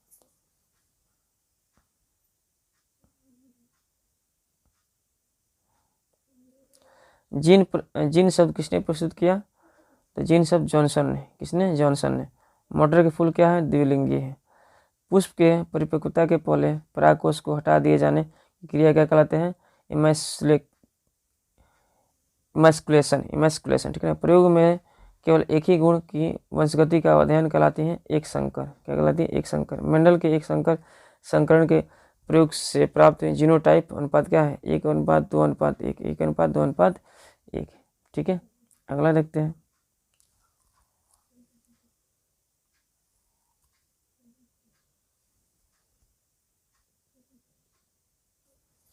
अगला है जल में हाइड्रोजन और ऑक्सीजन का परमाणु की संख्याओं का अनुपात क्या होता है? 2:1 होता है। अमोनिया के अणु में नाइट्रोजन एवं हाइड्रोजन के परमाणु की संख्या का अनुपात क्या होता है? 1:3 होता है। 1:3। अमोनिया के अणु में नाइट्रोजन एवं हाइड्रोजन की परमाणु की अनुपात 1:3। जस्ता एवं तनु हाइड्रोक्लोरिक अम्ल की अभिक्रिया के फलस्वरूप निम्न में कौन सी गैस बनती है? तो H2 बनता है। लौह चूर्ण तनु हाइड्रोक्लोरिक अम्ल की अभिक्रिया से क्या होता है? तो हाइड्रोजन गैस आयरन क्लोराइड बनता है। लौह चूर्ण तनु हाइड्रोक्लोरिक अम्ल की अभिक्रिया से क्या बनता है? हाइड्रोजन गैस और आयरन क्लोराइड बनता है। किसी यौगिक से रासायनिक अभिक्रिया से में हाइड्रोजन का हटाना कहलाता है उपचयन अभिक्रिया। कौन सी अभिक्रिया? उपचयन अभिक्रिया कहलाता है। ठीक है। अगला है कि किसी वस्तु में हवा में जलने के लिए एक निश्चित न्यूनतम ताप की आवश्यकता होती है, जो कहलाती है प्रज्वलन ताप। क्या कहलाती है? प्रज्वलन ताप। तेल युक्त एवं वसा युक्त खाद्य पदार्थ थोड़े ही समय के बाद सड़ने लगते हैं, किस कारण से? ऑक्सीकरण या उपचयन के कारण से। संगमरमर यानी मार्बल का रासायनिक सूत्र क्या है? कैल्शियम कार्बोनेट यानी कि CaCO3। वे पदार्थ जिनका जलीय विलयन का उपयोग दीवालों के सफेदी में किया जाता है क्या होता है? काली चूना। क्या होता है? काली चूना। प्राकृतिक गैस का दहन किस प्रकार के रासायनिक अभिक्रिया का उदाहरण है? तो ऊष्माक्षेपी। किस प्रकार के? ऊष्माक्षेपी प्रकार के। ठीक है ना। अगला देखते हैं। लेड नाइट्रेट को गर्म करने पर प्राप्त होता है NO2 और O2। क्या होता है? NO2 और O2। जिस अभिक्रिया में किसी तत्व का ऑक्सीजन से संयोग होता है उस अभिक्रिया को क्या कहते हैं? अपचयन। क्या होता है? अपचयन। AgBr का उपयोग श्याम श्वेत फोटोग्राफी में होता है। श्याम श्वेत फोटोग्राफी में होता है। शोषण किस प्रकार की अभिक्रिया है? तो ऊष्माक्षेपी। किस प्रकार की? ऊष्माक्षेपी। कॉपर सल्फेट यानी CuCO4 में विलयन में लोहे के कील डालने पर कॉपर का विस्थापन होता है ना। जंग का अणुसूत्र क्या है? तो Fe2O3 × X2 है ना। संक्षारण के कारण चांदी के ऊपर काले रंग का परत चढ़ जाती है ना। संक्षारण के कारण, किस कारण से? संक्षारण के कारण से।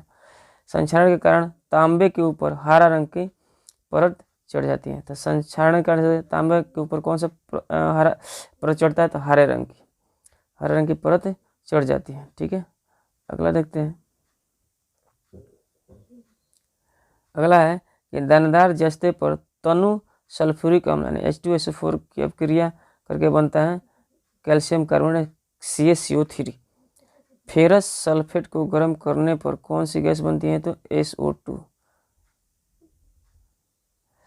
सूर्य के प्रकाश में श्वेत रंग के सिल्वर का रंग हो जाता है हरा। सूर्य के प्रकाश में श्वेत रंग के सिल्वर का रंग हो जाता है हरा। साग सब्जियों का विघटन होकर कंपोस्ट बनना ऊष्माक्षेपी प्रक्रिया का उदाहरण है। ऊष्माक्षेपी। अगला है वे अभिक्रियाएं जिनमें अभिकारकों के बीच आयनों का आदान प्रदान होता है क्या बोलते हैं? द्वितीय विस्थापन। क्या बोलते हैं? द्वितीय विस्थापन। कोई विलयन नीला लिटमस पत्र को लाल कर देता है, उसका पीएच मान क्या होता है? 5। किसी उदासीन विलयन के पीएच होता है 7। बेकिंग सोडा का रासायनिक सूत्र क्या होता है? NaHCO3 sodium bicarbonate. एक्वा-रेजिया मिश्रण में HCl एवं HNO3 का अनुपात क्या होता है? 3:1 होता है। ठीक है ना। पीएच मान में 7 से कम अम्लीय तथा 7 से ज़्यादा क्षारीय होता है। पीएच मान 7 से कम को अम्लीय कहते हैं, 7 से ज़्यादा को क्षारीय। कोई विलयन लाल लिटमस पत्र को नीला कर देता है, पीएच कितना होगा? 10 होगा। लिटमस विलयन जो बैगनी रंग का रंजक होता है वह किस पदार्थ का बना होता है? तो लीचेन का। किसका होता है? लीचेन का बना होता है। ठीक है।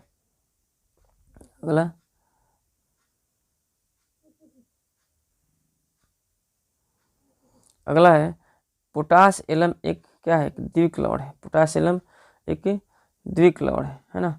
अगला देखते हैं। एसिटिक अम्ल एक दुर्बल अम्ल है क्योंकि ये कम आयनित होते हैं। क्या होते हैं? कम आयनित होते हैं। एसिटिक अम्ल एक दुर्बल अम्ल है क्योंकि ये कम आयनित होते हैं।